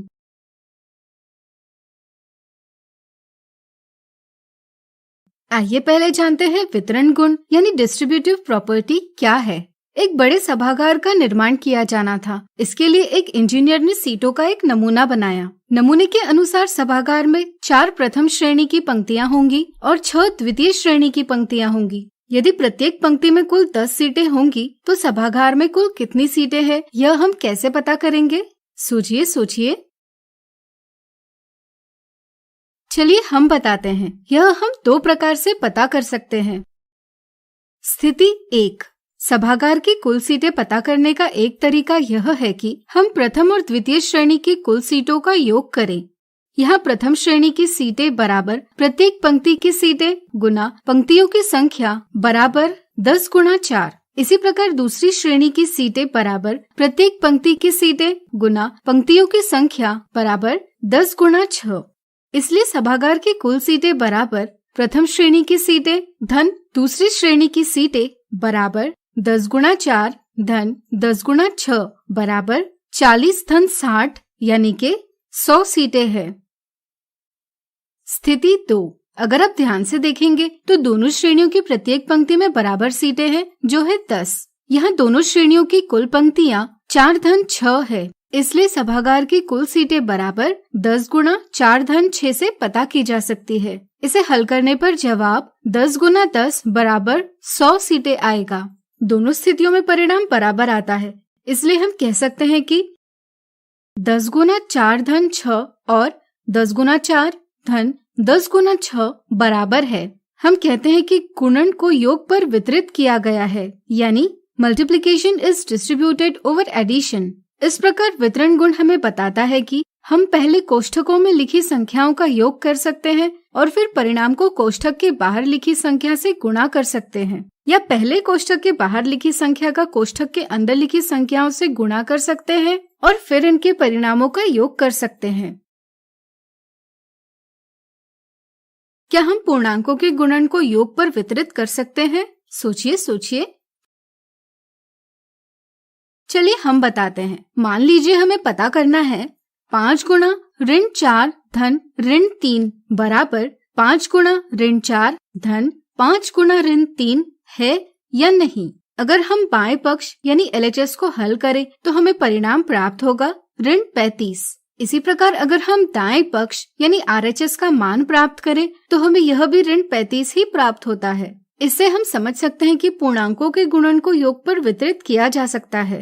व्यापक रूप में किन्हीं भी 3 पूर्णांकों A, B, C के लिए A गुणा B धन C बराबर A गुणा B धन A गुणा C है। इस प्रकार वितरण गुण हमें बताता है कि हम पहले कोष्ठकों में लिखे पूर्णांकों का योग कर सकते हैं और फिर परिणाम को कोष्ठक के बाहर लिखी संख्या से गुणा कर सकते हैं, या पहले कोष्ठक के बाहर लिखी संख्या का कोष्ठक के अंदर लिखी संख्याओं से गुणा कर सकते हैं और फिर इनके परिणामों का योग कर सकते हैं। पूर्णांकों के गुणन का व्यवकलन पर भी वितरण किया जा सकता है। जैसे हम 5 गुना 3 ऋण 6 बराबर 5 गुना 3 ऋण 5 गुना 6 लिख सकते हैं। यहाँ बाएं पक्ष का मान 5 गुना 3 ऋण 6 बराबर 5 गुना ऋण 3 यानी कि ऋण 15 है। इसी प्रकार दाएं पक्ष का मान 5 गुना 3 ऋण 5 गुना 6 बराबर 15 ऋण 30 यानी कि ऋण 15 है। दोनों स्थितियों में परिणाम बराबर है, इसलिए किन्हीं भी 3 पूर्णांकों A, B, C के लिए A गुना B ऋण C बराबर A गुना B ऋण A गुना C है। इस प्रकार वितरण गुण हमें बताता है कि हम पहले कोष्ठकों में लिखे पूर्णांकों का व्यवकलन कर सकते हैं और फिर परिणाम को कोष्ठक के बाहर लिखी संख्या से गुणा कर सकते हैं, या पहले कोष्ठक के बाहर लिखी संख्या का कोष्ठक के अंदर लिखी संख्याओं से गुणा कर सकते हैं और फिर इनके परिणामों का व्यवकलन कर सकते हैं। दिए सवाल को हल करने का प्रयास कीजिए। क्या ऋण 4 गुणा ऋण 12 ऋण 15 ऋण 4 गुणा ऋण 12 ऋण 4 गुणा ऋण 15 के बराबर है?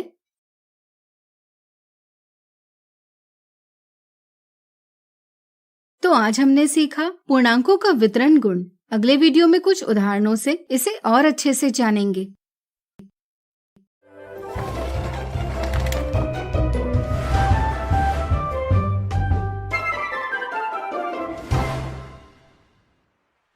आज हम देखेंगे पूर्णांकों के वितरण गुण के उदाहरण।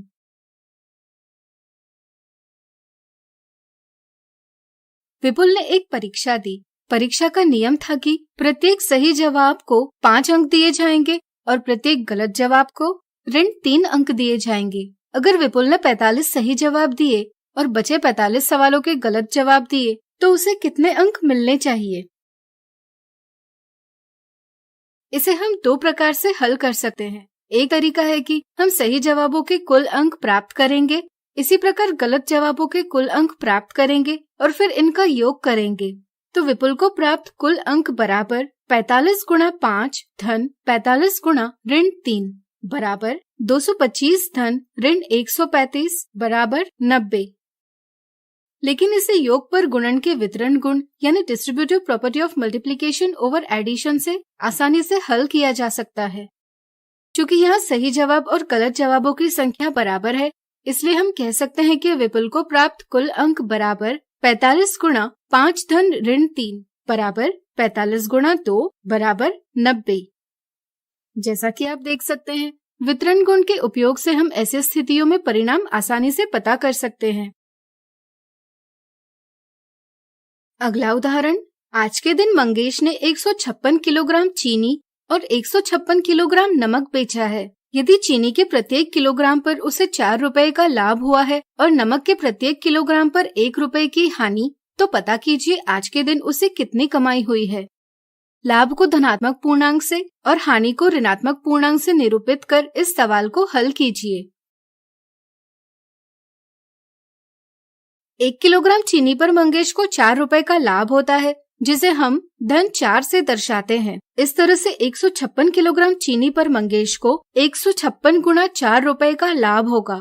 इसी प्रकार 1 किलोग्राम नमक बेचने पर उसे 1 रुपए की हानि हुई है, जिसे हम ऋण 1 से दर्शाते हैं। इसी प्रकार 156 किलोग्राम नमक बेचने पर उसे 156 गुणा ऋण 1 रुपए की हानि होगी। इस तरह से मंगेश की कमाई बराबर 156 किलोग्राम चीनी पर प्राप्त लाभ धन 156 किलोग्राम नमक पर प्राप्त हानि यानी कि 156 गुणा 4 धन 156 गुणा ऋण 1 बराबर 624 धन ऋण 156 बराबर 468 रुपए।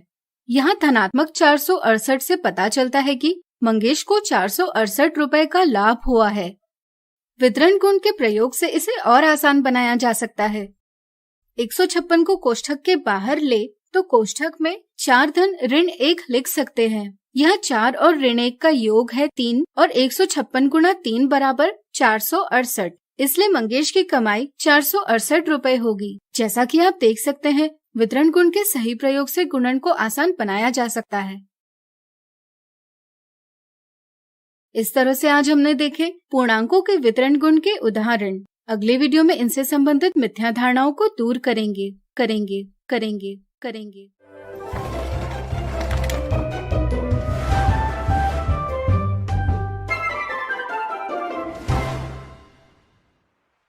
आज हम देखेंगे पूर्णांकों के वितरण गुण से संबंधित मिथ्या धारणा और कुछ साधारण गलतियां। मिथ्या धारणा 1, निम्नलिखित कथनों में से कौन सा कथन 3 गुणा 4 धन ऋण 5 का सही वितरण दर्शाता है? कई बार योग पर गुणन के वितरण गुण यानी distributive property of multiplication over addition का प्रयोग गलत प्रकार से किया जाता है। जैसे कुछ बच्चे कोष्ठक के बाहर की संख्या को कोष्ठक के अंदर लिखी पहली संख्या से गुणा करते हैं, लेकिन इसे दूसरी संख्या से गुणा करना नजरअंदाज करते हैं या जरूरी नहीं समझते। इससे ऑप्शन 1 यह गलत जवाब दिया जाता है। कुछ बच्चे हड़बड़ी में कोष्ठक के बाहर की संख्या को कोष्ठक के अंदर लिखी पहली संख्या से गुणा करते हैं और फिर जल्दबाजी में कोष्ठक के अंदर लिखी पहली संख्या को दूसरी संख्या से गुणा करते हैं। इससे ऑप्शन 2 यह गलत जवाब दिया जाता है। इसी प्रकार कुछ बच्चे योग पर गुणन का वितरण करने के स्थान पर ऑप्शन 3 की तरह गुणन का योग पर वितरण करते हैं। यह भी गलत समझ है।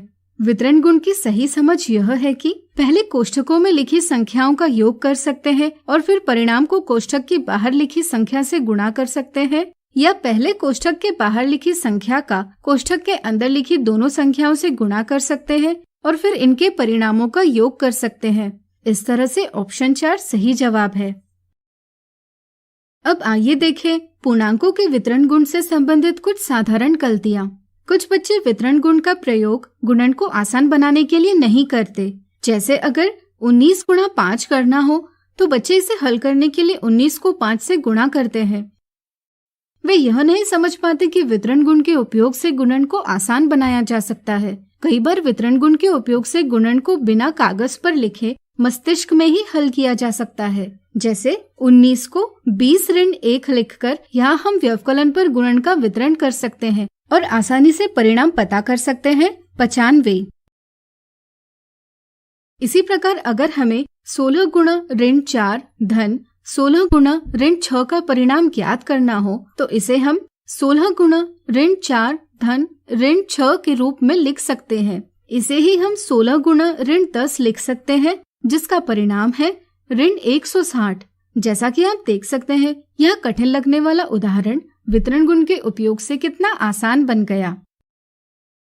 व्यवकलन पर गुणन का वितरण करते समय कुछ बच्चे संख्याओं के चिन्हों को नजरअंदाज करते हैं। जैसे अगर बच्चों को कहा जाए कि ऋण 3 गुणा 7 ऋण 9 का परिणाम क्या होगा, तो कुछ बच्चे इसे इस प्रकार हल करते हैं। ऋण 3 गुणा 7 ऋण 9 बराबर ऋण 3 गुणा 7 ऋण 3 गुणा 9 बराबर ऋण 21 ऋण 27 बराबर ऋण 48। जबकि सही हल इस प्रकार है।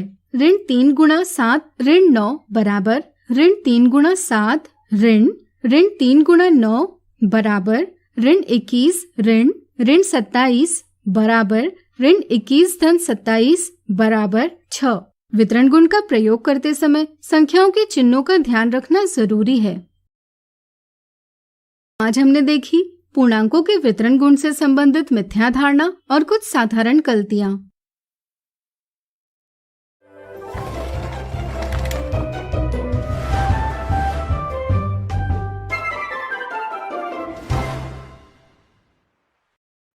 आज हम सीखेंगे पूर्णांकों का विभाजन।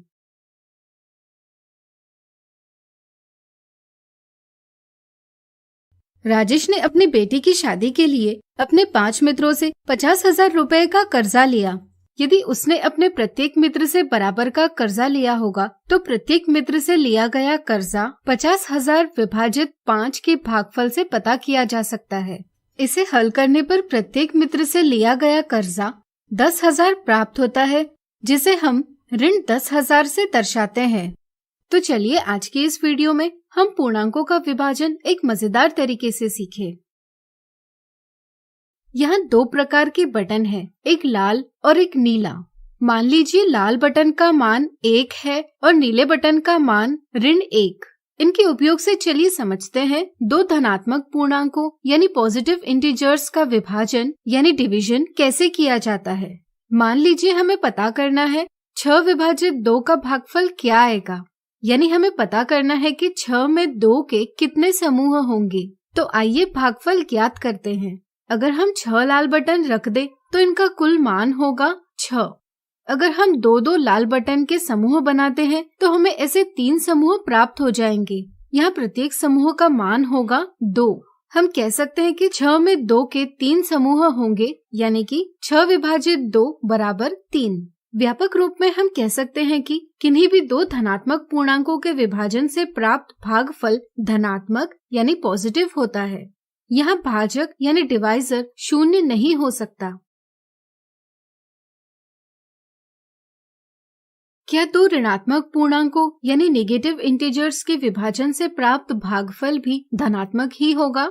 सोचिए सोचिए। चलिए इसे ऋण 6 विभाजित ऋण 2 का भागफल प्राप्त करते हुए पता करें। यहाँ हमें देखना है कि ऋण 6 में ऋण 2 के कितने समूह होंगे। अगर हम 6 नीले बटन रख दे तो इनका कुल मान होगा ऋण 6। इनमें से अगर हम 2-2 नीले बटन के समूह बनाते हैं तो हमें कुल 3 समूह प्राप्त होंगे। यह प्रत्येक समूह का मान होगा ऋण 2। हम कह सकते हैं कि ऋण 6 में ऋण 2 के 3 समूह होंगे, इसलिए ऋण 6 विभाजित ऋण 2 बराबर 3। व्यापक रूप में हम कह सकते हैं कि किन्हीं भी 2 ऋणात्मक पूर्णांकों के विभाजन से प्राप्त भागफल धनात्मक होता है। यहाँ भाजक शून्य नहीं हो सकता। अब आइए समझते हैं एक ऋणात्मक पूर्णांक का एक धनात्मक पूर्णांक से विभाजन। मान लीजिए ऋण 6 विभाजित 2 का भागफल पता करना है। यह एक दिलचस्प स्थिति है। यहाँ हमें पता करना है कि ऋण 6 में 2 के कितने समूह होंगे, या 2 का एक समूह हो तो ऐसे कितने समूह का मान ऋण 6 होगा। अगर हम 2 लाल बटन ले तो इनका मान 2 होगा। 2 मान के हम कितने भी समूह को जोड़ते हैं तो कभी भी हमें ऋण 6 का मान प्राप्त नहीं होगा, क्योंकि धनात्मक पूर्णांक में धनात्मक पूर्णांक को जोड़ने पर हमेशा एक धनात्मक पूर्णांक प्राप्त होता है। तो अब हम क्या करेंगे? सोचिए सोचिए। चलिए हम बताते हैं। अगर हम एक लाल बटन और एक नीला बटन लेते हैं तो इनका कुल मान होगा 1 धन ऋण 1 बराबर 0। चूंकि एक लाल बटन और एक नीले बटन के युग्म यानी पेयर का मान 0 है, इसलिए इसे हम शून्य युग्म यानी 0 पेयर कहते हैं। ऋण 6 का मान प्राप्त करने के लिए हम सबसे पहले 2 शून्य युग्म लेते हैं। इन 2 शून्य युग्म में से अगर हम 2 लाल बटन निकालते हैं तो हमें 2 नीले बटन प्राप्त होते हैं। इस प्रकार हम शून्य युग्म में 2 का मान घटाकर कुल मान ऋण 2 प्राप्त कर लेते हैं। इसी प्रकार अगर हम 2 और शून्य युग्म लेते हैं और इनमें से भी 2 लाल बटन यानी 2 का मान निकाल लेते हैं तो हमें और 2 नीले बटन प्राप्त होते हैं जिनका मान है ऋण 2। अब यहाँ कुल 4 नीले बटन है जिनका कुल मान है ऋण 4। इसी प्रकार अब हम तीसरी बार 2 शून्य युग्म लेंगे और इनमें से 2 लाल बटन यानी 2 का मान निकाल लेंगे। इससे हमें फिर से 2 नीले बटन मिलेंगे जिनका मान है ऋण 2। अब हमारे पास कुल 6 नीले बटन है जिनका कुल मान है ऋण 6। चूंकि हमने 3 बार 2 लाल बटन का एक समूह यानी कि 2 का मान निकाला है और ऋण 6 प्राप्त किया है, इसलिए ऋण 6 विभाजित 2 का परिणाम है ऋण 3। यह 3 से पता चलता है 3 समूह और ऋण चिन्ह से पता चलता है निकालने की क्रिया। व्यापक रूप में हम कह सकते हैं कि एक ऋणात्मक पूर्णांक को एक धनात्मक पूर्णांक से भाग देने पर प्राप्त भागफल ऋणात्मक होता है। यहाँ भाजक शून्य नहीं हो सकता। अब आइए पता करते हैं एक धनात्मक पूर्णांक को एक ऋणात्मक पूर्णांक से भाग देने पर भागफल धनात्मक होता है या ऋणात्मक। मान लीजिए हमें 6 विभाजित ऋण 2 का भागफल पता करना है। यहाँ हमें पता करना है कि 6 में ऋण 2 के कितने समूह होंगे, या ऋण 2 का एक समूह हो तो ऐसे कितने समूहों का मान 6 होगा। 6 का मान प्राप्त करने के लिए हम सबसे पहले 2 शून्य युग्म लेते हैं। इन 2 शून्य युग्म में से अगर हम 2 नीले बटन निकालते हैं तो हमें 2 लाल बटन प्राप्त होते हैं। इस प्रकार हम शून्य युग्म में से ऋण 2 का मान घटाकर कुल मान 2 प्राप्त कर लेते हैं। इसी प्रकार अगर हम 2 और शून्य युग्म लेते हैं और इनमें से भी 2 नीले बटन यानी ऋण 2 का मान निकाल लेते हैं तो हमें और 2 लाल बटन प्राप्त होते हैं जिनका मान है 2। यहाँ कुल 4 लाल बटन है जिनका कुल मान है 4। इसी प्रकार अब हम तीसरी बार 2 शून्य युग्म लेंगे और इनमें से 2 नीले बटन यानी ऋण 2 का मान निकाल लेंगे। इससे हमें फिर से 2 लाल बटन मिलेंगे जिनका मान है 2। अब हमारे पास कुल 6 लाल बटन है जिनका कुल मान है 6। चूंकि हमने 3 बार 2 नीले बटन का एक समूह यानी ऋण 2 का मान निकाला है और 6 प्राप्त किया है, इसलिए 6 विभाजित ऋण 2 का परिणाम है ऋण 3। यह 3 से पता चलता है 3 समूह और ऋण चिन्ह से पता चलता है निकालने की क्रिया। व्यापक रूप में हम कह सकते हैं कि एक धनात्मक पूर्णांक को एक ऋणात्मक पूर्णांक से भाग देने पर प्राप्त भागफल ऋणात्मक होता है। यहाँ भाजक शून्य नहीं हो सकता।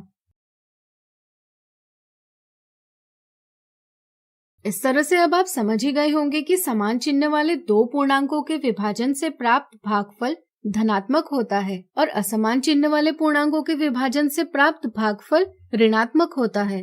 ध्यान रहे, किसी भी स्थिति में भाजक शून्य नहीं हो सकता।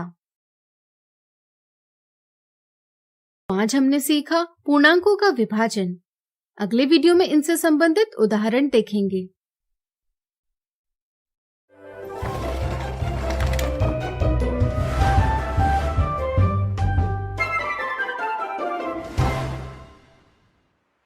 हम देखेंगे पूर्णांकों के विभाजन से संबंधित उदाहरण।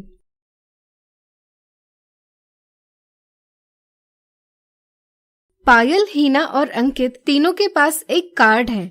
इनमें से प्रत्येक कार्ड पर विभाजन का एक कथन लिखा है। इन कथनों को देखकर पायल यह सोचती है कि प्रत्येक कथन का भागफल अलग होगा। हीना सोचती है कि प्रत्येक कथन का भागफल बराबर होगा, जबकि अंकित के विचार से सिर्फ ऋण 120 विभाजित 12 और 120 विभाजित ऋण 12 का भागफल बराबर होगा। आपके विचार से कौन सही है? चलिए पहले कथन को हल करें। यह ऋणात्मक पूर्णांक यानी नेगेटिव इंटीजर को धनात्मक पूर्णांक यानी पॉजिटिव इंटीजर से विभाजित किया जा रहा है। इसे हल करने के लिए पहले हम ऋण 120 के संख्यात्मक मान यानी न्यूमेरिकल वैल्यू 120 को धन 12 के संख्यात्मक मान 12 से विभाजित करेंगे। इसका भागफल आएगा 10। जब एक ऋणात्मक पूर्णांक को धनात्मक पूर्णांक से विभाजित किया जाता है तो भागफल ऋणात्मक होता है। इसलिए ऋण 120 विभाजित 12 का भागफल होगा ऋण 10। दूसरे कथन में एक धनात्मक पूर्णांक धन 120 को ऋणात्मक पूर्णांक ऋण 12 से विभाजित किया जा रहा है। यहाँ भी हम पहले धन 120 के संख्यात्मक मान 120 को ऋण 12 के संख्यात्मक मान 12 से विभाजित करेंगे। इसका भागफल आएगा 10। जब एक धनात्मक पूर्णांक को ऋणात्मक पूर्णांक से विभाजित किया जाता है तो भागफल ऋणात्मक होता है, यानी कि 120 विभाजित ऋण 12 का भागफल प्राप्त होगा ऋण 10। तीसरे कथन में हमें ऋण 120 को ऋण 12 से विभाजित करना है। इसे हल करने के लिए पहले हम ऋण 120 के संख्यात्मक मान 120 को ऋण 12 के संख्यात्मक मान 12 से विभाजित करेंगे। इसका भागफल आएगा 10। क्या आप बता सकते हैं यहाँ 10 को कौन सा चिन्ह लगाया जाएगा? सोचिए। चलिए हम बताते हैं। पिछले वीडियो में आपने देखा होगा कि जब दो ऋणात्मक पूर्णांकों का विभाजन किया जाता है तो प्राप्त भागफल को धन चिन्ह लगाया जाता है। ऋण 120 विभाजित ऋण 12 का भागफल होगा 10। अगर तीनों स्थितियों में भागफलों की तुलना करें तो पता चलता है कि पहली और दूसरी स्थिति के भागफल बराबर होंगे, तीसरी स्थिति का नहीं। इसलिए अंकित की सोच सही है। अगला उदाहरण, मान लीजिए एक दुकानदार हानि को अपने बही खाते में ऋण चिन्ह से दर्शाता है और लाभ को धन चिन्ह से दर्शाता है। उसे एक दिन 3 पुराने टेलीविजन बेचने पर 2430 रुपए की हानि होती है। तो पता कीजिए कि अगर उसे अपने बही खाते में प्रत्येक टेलीविजन पर कितनी हानि हुई है यह लिखना होगा, तो वह कैसे लिखेगा? दुकानदार हानि को अपने बही खाते में ऋण चिन्ह से दर्शाता है और लाभ को धन चिन्ह से दर्शाता है। उदाहरण से पता चलता है कि दुकानदार को 2430 रुपए की हानि होती है, जिसे ऋण 2430 से दर्शाया जा सकता है। हमें पता करना है कि दुकानदार को प्रत्येक टेलीविजन पर कितनी हानि होती है। इसे पता करने के लिए हम ऋण 2430 को 3 से भाग देंगे। भागफल प्राप्त करने के लिए पहले हम पूर्णांकों के संख्यात्मक मान यानी चिन्ह के बिना मान को विभाजित करते हैं, जिससे हमें भागफल का संख्यात्मक मान प्राप्त होता है 810। जैसा कि आप जानते होंगे कि एक ऋणात्मक पूर्णांक को धनात्मक पूर्णांक से भाग देने पर प्राप्त भागफल ऋणात्मक होता है। इसलिए ऋण 2430 विभाजित 3 का भागफल होगा ऋण 810। यहाँ ऋण चिन्ह से पता चलता है कि दुकानदार को प्रत्येक टेलीविजन पर 810 रुपए की हानि हुई है। अपने बही खाते में लिखते समय वह ऋण 810 लिखेगा। आज हमने देखे पूर्णांकों के विभाजन से संबंधित उदाहरण। अगले वीडियो में इनसे जुड़ी कुछ मिथ्या धारणाओं को दूर करेंगे।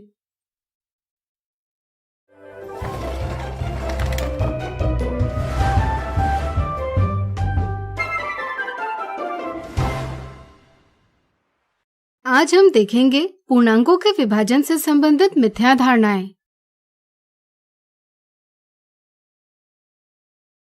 मिथ्या धारणा 1, अध्यापक ने बच्चों को 1800 विभाजित ऋण 60 का भागफल ज्ञात करने के लिए कहा। राकेश ने इसे सबसे पहले हल किया। उसका जवाब था 30। थोड़े समय बाद अमर ने जवाब दिया ऋण 30। तो बताइए कौन सही है? दो असमान चिन्ह वाले पूर्णांकों का भागफल ऋणात्मक यानी नेगेटिव होता है। इसलिए 1800 विभाजित ऋण 60 का भागफल है ऋण 30, यानी कि अमर ने सही जवाब दिया है। कुछ बच्चे यह समझते हैं कि दो असमान चिन्ह वाले पूर्णांकों के विभाजन में भागफल को बड़ी संख्या का चिन्ह लगाया जाता है, इसलिए वे 1800 विभाजित ऋण 60 का भागफल धनात्मक पूर्णांक 30 बताते हैं। यह एक गलत समझ है, यानी कि राकेश ने गलत जवाब दिया है। कुछ बच्चे विभाजन करते समय भाजक के ऋण चिन्ह को नजरअंदाज करते हैं और परिणाम धनात्मक बताते हैं। इन दोनों मिथ्या धारणाओं से 1800 विभाजित ऋण 60 का जवाब धनात्मक पूर्णांक 30 दिया जाता है, जो कि एक गलत जवाब है। इसलिए राकेश ने गलत जवाब दिया है। मिथ्या धारणा 2, मान लीजिए हम मुनाफे को धनात्मक पूर्णांक से निरूपित करते हैं और हानि को ऋणात्मक पूर्णांक से निरूपित करते हैं। इसके आधार पर निम्नलिखित का उत्तर प्राप्त कीजिए। राजेश के पास 60 दर्जन केले हैं। इनमें से 40 दर्जन केले बेचने पर उसे 240 रुपए का मुनाफा होता है। और बचे 20 दर्जन केले बेचने पर 300 रुपए का नुकसान होता है, तो प्रति दर्जन उसकी कमाई क्या होगी? राजेश को 40 दर्जन केले बेचने पर 240 रुपए का मुनाफा होता है, जिसे हम धन 240 से दर्शाते हैं। इसी प्रकार 20 दर्जन केले बेचने पर उसे 300 रुपए का नुकसान होता है, जिसे हम ऋण 300 से दर्शाते हैं। इसी प्रकार से 60 दर्जन केले बेचने पर उसकी कुल कमाई होगी 240 धन ऋण 300, यानी कि ऋण 60। यहाँ ऋण 60 के ऋण चिन्ह से पता चलता है कि राजेश को 60 रुपए का नुकसान होता है, तो प्रति दर्जन उसकी कमाई होगी कुल कमाई विभाजित कुल दर्जन केले, यानी ऋण 60 विभाजित 60 बराबर ऋण 1, जो कि प्रति दर्जन 1 रुपए के नुकसान को दर्शाता है। इस प्रकार राजेश को प्रति दर्जन 1 रुपए का नुकसान हुआ है, इसलिए सही जवाब है ऑप्शन 1। विभाजन करते समय कुछ बच्चे ऋण चिन्ह को नजरअंदाज कर देते हैं, इससे उन्हें गलत जवाब प्राप्त होता है 1। इसी प्रकार कुछ बच्चे सवाल में क्या पूछा है यह नजरअंदाज करते हैं। जैसे इस सवाल में प्रति दर्जन राजेश को कितनी कमाई होती है यह पूछा गया है, लेकिन सवाल को हल करते समय बच्चे सिर्फ कुल कमाई ही पता करते हैं, यानी कि 240 धन ऋण 300 बराबर ऋण 60। प्रति दर्जन कमाई पता करने के लिए वे कुल कमाई को कुल दर्जन केलों से विभाजित करना भूल जाते हैं और जवाब देते हैं ऋण 60। यह भी गलत जवाब है। सही परिणाम पता करने के लिए यह कुल कमाई को कुल दर्जन केलों से विभाजित करना आवश्यक है। इससे सही जवाब प्राप्त होता है ऋण 1। अब यहाँ देखिए, पूर्णांकों के विभाजन के नियम यहाँ व्यापक रूप में दिए हैं। वीडियो रोककर आप इन्हें पुनः पढ़ सकते हैं। इन सभी के लिए हम कहते हैं b शून्य के बराबर नहीं है। क्या आप बता सकते हैं ऐसा क्यों? सोचिए। चलिए हम बताते हैं। ऐसा इसलिए क्योंकि जब b बराबर 0 होगा तब विभाजन का परिणाम प्राप्त नहीं किया जा सकता, क्योंकि किसी भी संख्या का 0 से विभाजन परिभाषित नहीं है। जैसे 4 विभाजित 0 बराबर क्या होगा यह बताया नहीं जा सकता, इसलिए हम परिणाम को कौन सा चिन्ह लगेगा यह निश्चित तौर पर नहीं कह सकते हैं। इसी प्रकार अगर हमें ऋण 4 विभाजित 0 का परिणाम प्राप्त करना होगा तो भी इसका परिणाम भी प्राप्त नहीं किया जा सकता, इसलिए b 0 के बराबर नहीं है। यह दिए नियमों पर एक प्रतिबंध यानी कंडीशन है। किसी भी नियम को दर्शाते समय हमें उस पर लगे प्रतिबंध को दर्शाना जरूरी है। इस प्रकार आज हमने देखी पूर्णांकों के विभाजन से संबंधित मिथ्या धारणाएं।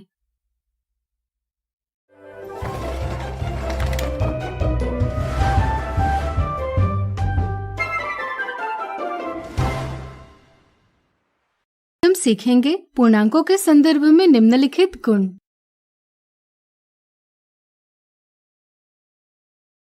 क्या आपने कभी सोचा है कि किसी पूर्णांक का 0 के साथ योग क्या आएगा? चलिए जानते हैं। मान लीजिए एक सेब का मान है धन 1 और एक संतरे का मान है ऋण 1। जब टोकरी में एक भी फल नहीं होगा तो हम कहेंगे कि टोकरी का मान 0 है। अब अगर हम टोकरी में 10 सेब रखते हैं तो टोकरी का मान क्या होगा? सोचिए। सही सोचा। पहले टोकरी का मान 0 था, लेकिन 10 सेब रखे जाने पर टोकरी का मान अब धन 10 हो गया है। ऐसा इसलिए हुआ क्योंकि 0 के साथ 10 जोड़े जाने पर परिणाम 10 ही आता है। इसी प्रकार अगर हम खाली टोकरी में 8 संतरे रखते हैं तो टोकरी का मान बन जाएगा 0 धन ऋण 8 बराबर ऋण 8। इसी प्रकार से किसी भी पूर्णांक a को 0 के साथ जोड़ने पर परिणाम वही पूर्णांक आता है। चूँकि 0 के जोड़े जाने से पूर्णांक नहीं बदलता, इसलिए हम कहते हैं कि 0 पूर्णांकों के लिए एक योज्य तत्समक यानी एडिटिव आइडेंटिटी है। अब चलिए जानते हैं पूर्णांकों का गुणात्मक तत्समक यानी मल्टीप्लिकेटिव आइडेंटिटी गुण। लेकिन इससे पहले एक सवाल आपके लिए। क्या आप बता सकते हैं ऐसी कौन सी संख्या है जिसके साथ किसी पूर्णांक का गुणा किए जाने पर परिणाम वही पूर्णांक प्राप्त होता है? सोचिए। सही सोचा, वह संख्या है 1। आइए इसे समझे। मान लीजिए हमने कुछ लाल और कुछ नीले बटन लिए। लाल बटन का मान हमने धन 1 माना और नीले बटन का मान ऋण 1 माना। अगर हम 10 लाल बटन लेते हैं और इन्हें एक पंक्ति में व्यवस्थित करते हैं तो इनका मान 1 गुना 10 से प्राप्त किया जा सकता है, जो होगा धन 10। इसी तरह अगर हम 10 नीले बटन लेते हैं और इन्हें एक पंक्ति में व्यवस्थित करते हैं तो इनका मान 1 गुना ऋण 10 से प्राप्त किया जा सकता है, जो होगा ऋण 10।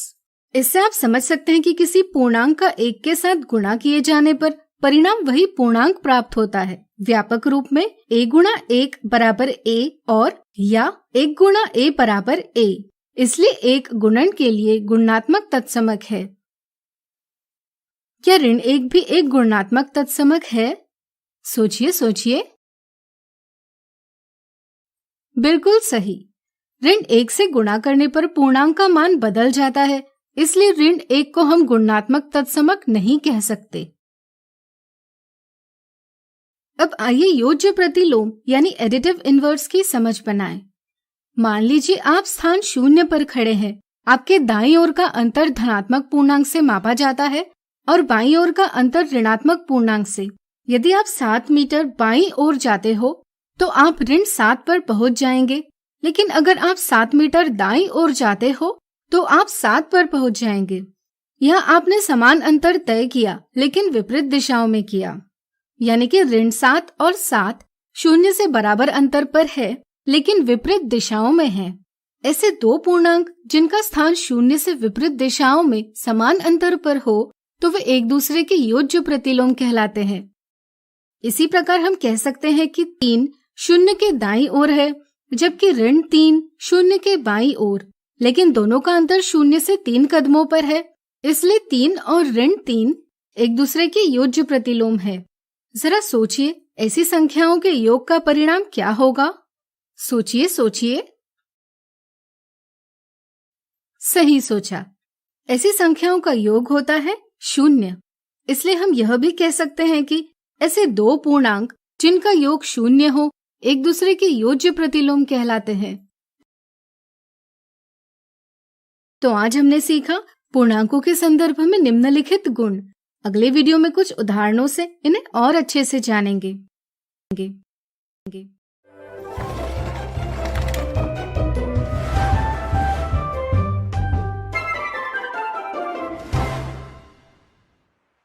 हम देखेंगे पूर्णांकों के निम्नलिखित गुणों के उदाहरण।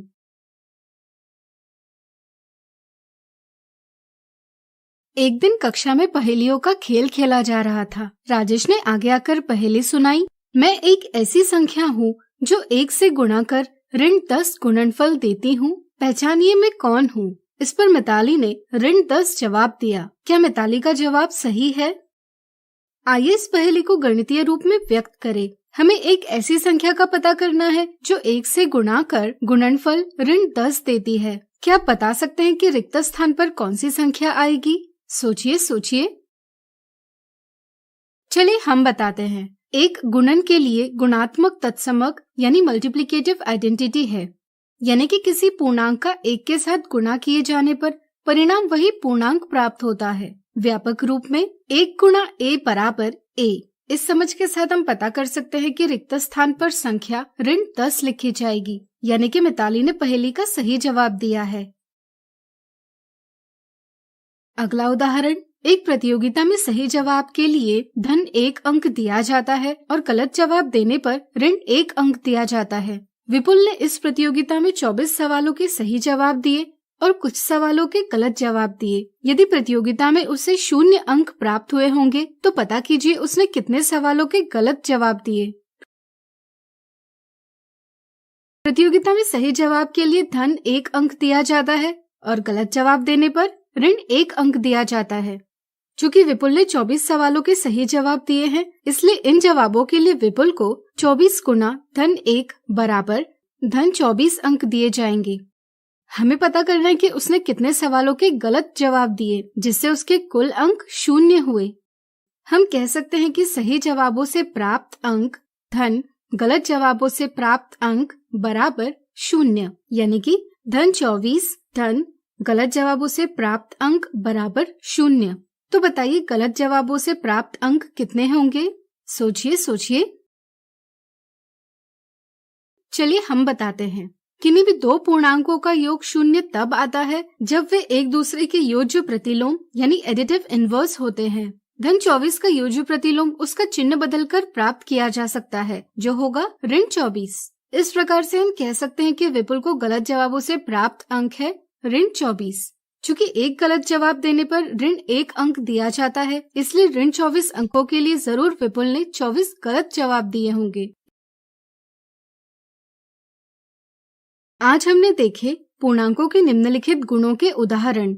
अगले वीडियो में जानेंगे इनसे जुड़ी कुछ मिथ्या धारणाएं।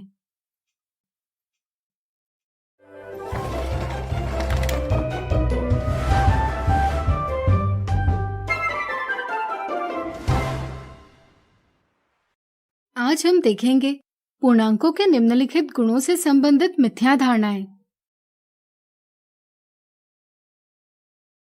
मिथ्या धारणा 1, गुणात्मक तत्समक यानी मल्टीप्लिकेटिव आइडेंटिटी के संदर्भ में निम्नलिखित में से क्या सही है? कई बार बच्चों को योज्य तत्समक यानी एडिटिव आइडेंटिटी और गुणात्मक तत्समक की समझ में उलझन होती है। इस उलझन के कारण कई बार 0 को एक गुणात्मक तत्समक और 1 को योज्य तत्समक समझा जाता है। यह एक गलत समझ है, इसलिए ऑप्शन 1 गलत जवाब है।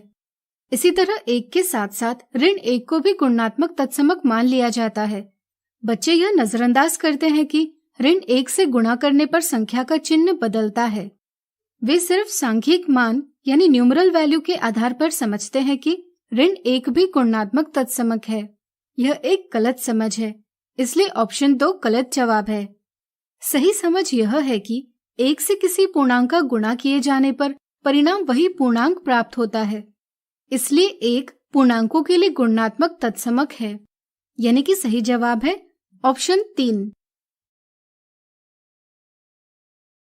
मिथ्या धारणा 2, 0 एक योज्य तत्समक है। इस कथन के लिए कौन सा उदाहरण सही है?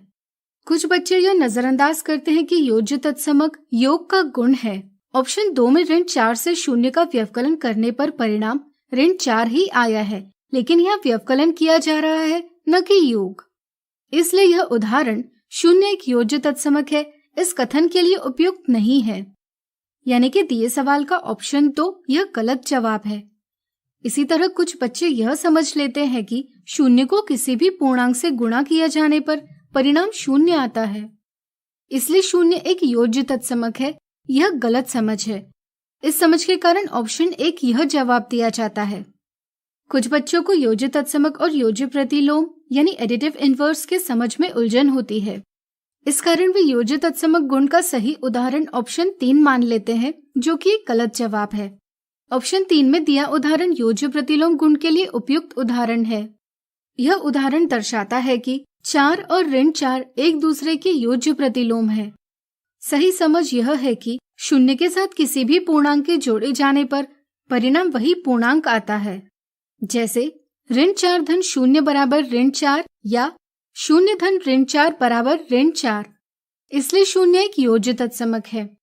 इस समझ के साथ ऑप्शन 4 यह सही जवाब दिया जाता है। आज हमने देखी पूर्णांकों के निम्नलिखित गुणों से संबंधित मिथ्या धारणाएं।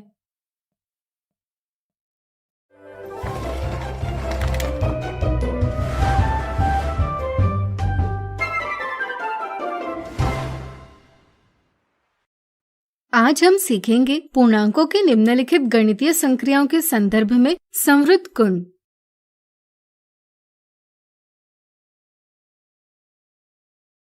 एक दिन गणित के अध्यापक ने बच्चों से कहा, अगर कोई उन्हें ऐसे 2 पूर्णांक यानी इंटीजर्स बताएगा जिनका योग एक पूर्णांक नहीं होगा तो उसे एक चॉकलेट मिलेगी। अध्यापक के कहने की देर थी कि सभी बच्चे पूर्ण उत्साह से उन 2 पूर्णांकों को खोजने में लग गए।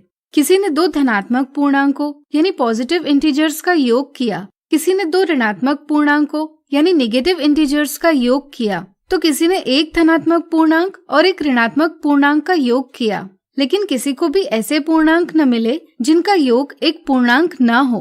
उन्हें प्रत्येक स्थिति में योग एक पूर्णांक ही प्राप्त हुआ। बच्चों की उलझन देखकर मुस्कुराते हुए अध्यापक ने कहा, किन्हीं भी 2 पूर्णांकों का योग एक पूर्णांक ही होता है, इसलिए आप ऐसे 2 पूर्णांकों को खोज ही नहीं पाएंगे जिनका योग एक पूर्णांक नहीं होगा। सुनकर बच्चे नाराज हो गए। उन्हें चॉकलेट तो न मिली, मगर वे एक सीख जरूर सीख गए। वह ये कि किन्हीं भी दो पूर्णांकों का योग एक पूर्णांक ही होता है। इसे समझने के लिए मान लीजिए यह एक बैग है जिसमें हमने पूर्णांक रखे हैं। हम इस बैग से दो पूर्णांक लेकर इन पर कोई संक्रिया करते हैं। अगर प्राप्त होने वाला परिणाम इस बैग के अंदर की संख्या हो तो हम कहते हैं कि पूर्णांक उस संक्रिया के अंतर्गत संवृत है। चूँकि पूर्णांकों का योग करने पर पूर्णांकों के समूह की ही संख्या प्राप्त होती है, इसलिए हम कहते हैं पूर्णांक योग के अंतर्गत संवृत यानी क्लोज्ड है। क्या पूर्णांक व्यवकलन के अंतर्गत भी संवृत है? सोचिए।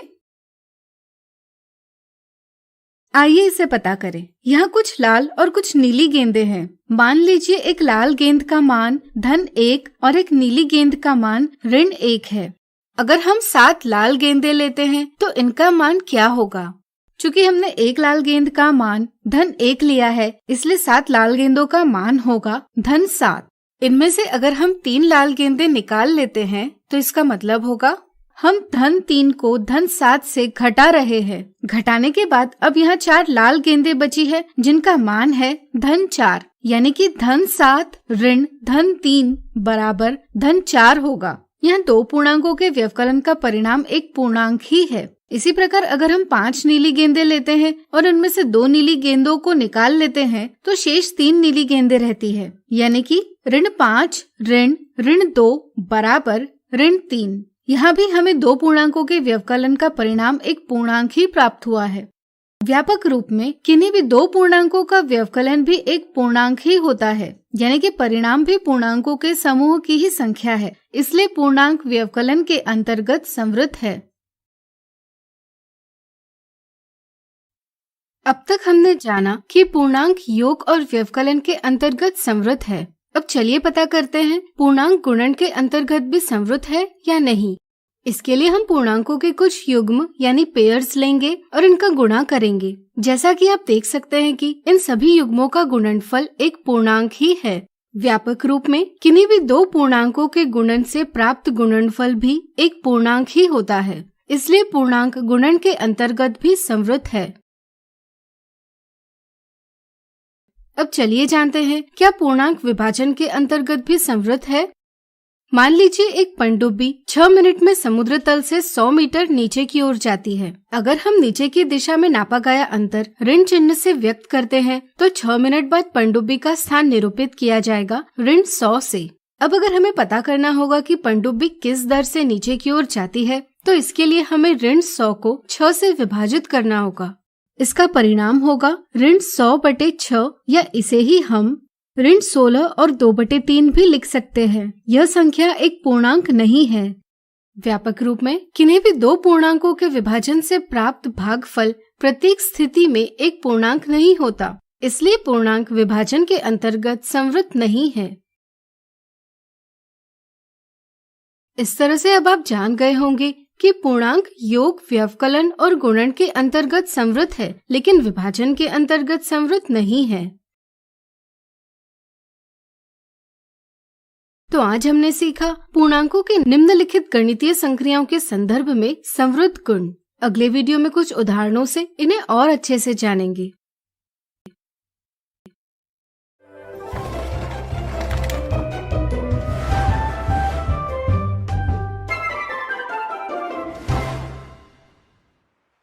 आज हम देखेंगे पूर्णांकों के संवृत गुण के उदाहरण।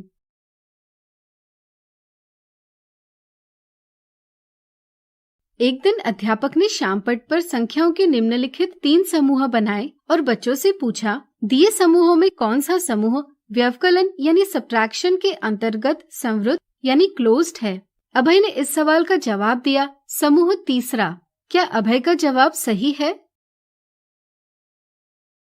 एक समूह किसी संक्रिया यानी ऑपरेशन के अंतर्गत संवृत होता है जब संक्रिया से प्राप्त परिणाम सदैव उसी समूह की संख्या होती है। इस तरह से एक समूह व्यवकलन के अंतर्गत संवृत तब होता है जब व्यवकलन से प्राप्त परिणाम भी उसी समूह की संख्या होती है। आइए जानते हैं क्या समूह पहला व्यवकलन के अंतर्गत संवृत है। इसके लिए हम इस समूह की संख्याओं का व्यवकलन कर पता लगाएंगे कि आने वाला परिणाम भी इसी समूह की संख्या है या नहीं। यहाँ बड़ी संख्या से छोटी संख्या को घटाने पर परिणाम इसी समूह की संख्या आती है, लेकिन जब छोटी संख्या से बड़ी संख्या को घटाते हैं तो एक ऋणात्मक संख्या यानी नेगेटिव नंबर प्राप्त होती है, जो कि समूह 1 की संख्या नहीं है। इसलिए हम कह सकते हैं कि समूह 1 व्यवकलन के अंतर्गत संवृत नहीं है। चलिए समूह 2 की बात करें। क्या अब आप बता सकते हैं कि समूह 2 व्यवकलन के अंतर्गत संवृत है या नहीं? सोचिए। चलिए हम बताते हैं। जैसा कि आप देख सकते हैं, यहाँ बड़ी संख्या से छोटी संख्या को घटाकर समूह 2 की संख्या प्राप्त होती है, लेकिन छोटी संख्या से बड़ी संख्या को घटाकर समूह 2 की संख्या प्राप्त नहीं होती। इस कारण समूह 2 व्यवकलन के अंतर्गत संवृत नहीं है। अब समूह 3 की बात करेंगे। यह पूर्णांकों का समूह है। इस समूह में से किन्हीं भी 2 संख्याओं को लेकर इनका व्यवकलन किया जाता है तो प्राप्त होने वाली संख्या इसी समूह की एक संख्या होती है। इसलिए हम कह सकते हैं कि समूह 3 व्यवकलन के अंतर्गत संवृत है। इस तरह से अभय का जवाब सही है। अगला उदाहरण, स्पष्ट कीजिए कि पूर्णांक ऋण 51 और ऋण 12 विभाजन के अंतर्गत संवृत नहीं है।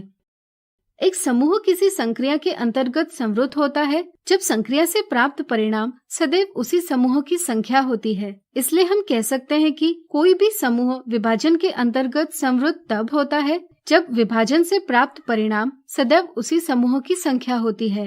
पूर्णांक ऋण 51 और ऋण 12 विभाजन के अंतर्गत संवृत नहीं है। इसे स्पष्ट करने के लिए पहले हम ऋण 51 विभाजित ऋण 12 का परिणाम पता करेंगे। इससे परिणाम प्राप्त होगा 51/12। यह पूर्णांक के समूह की संख्या नहीं है।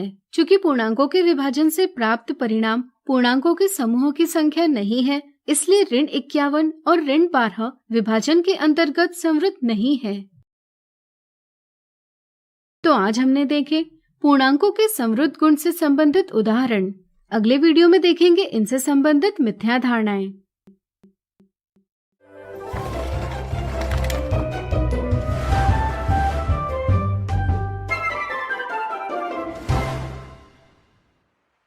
आज हम देखेंगे पूर्णांकों के संवृत गुण से संबंधित मिथ्या धारणाएं। मिथ्या धारणा 1। एक दिन शिक्षक ने सवाल पूछा, क्या पूर्णांक विभाजन के अंतर्गत संवृत यानी क्लोज्ड है? इस पर मनीष ने हाँ यह जवाब दिया। आपकी राय में क्या मनीष का जवाब सही है? कुछ स्थितियों के आधार पर यह समझ लिया जाता है कि पूर्णांक विभाजन के अंतर्गत संवृत यानी क्लोज्ड है। जैसे अगर हम 120 विभाजित ऋण 5 का परिणाम पता करें तो यह आएगा ऋण 24।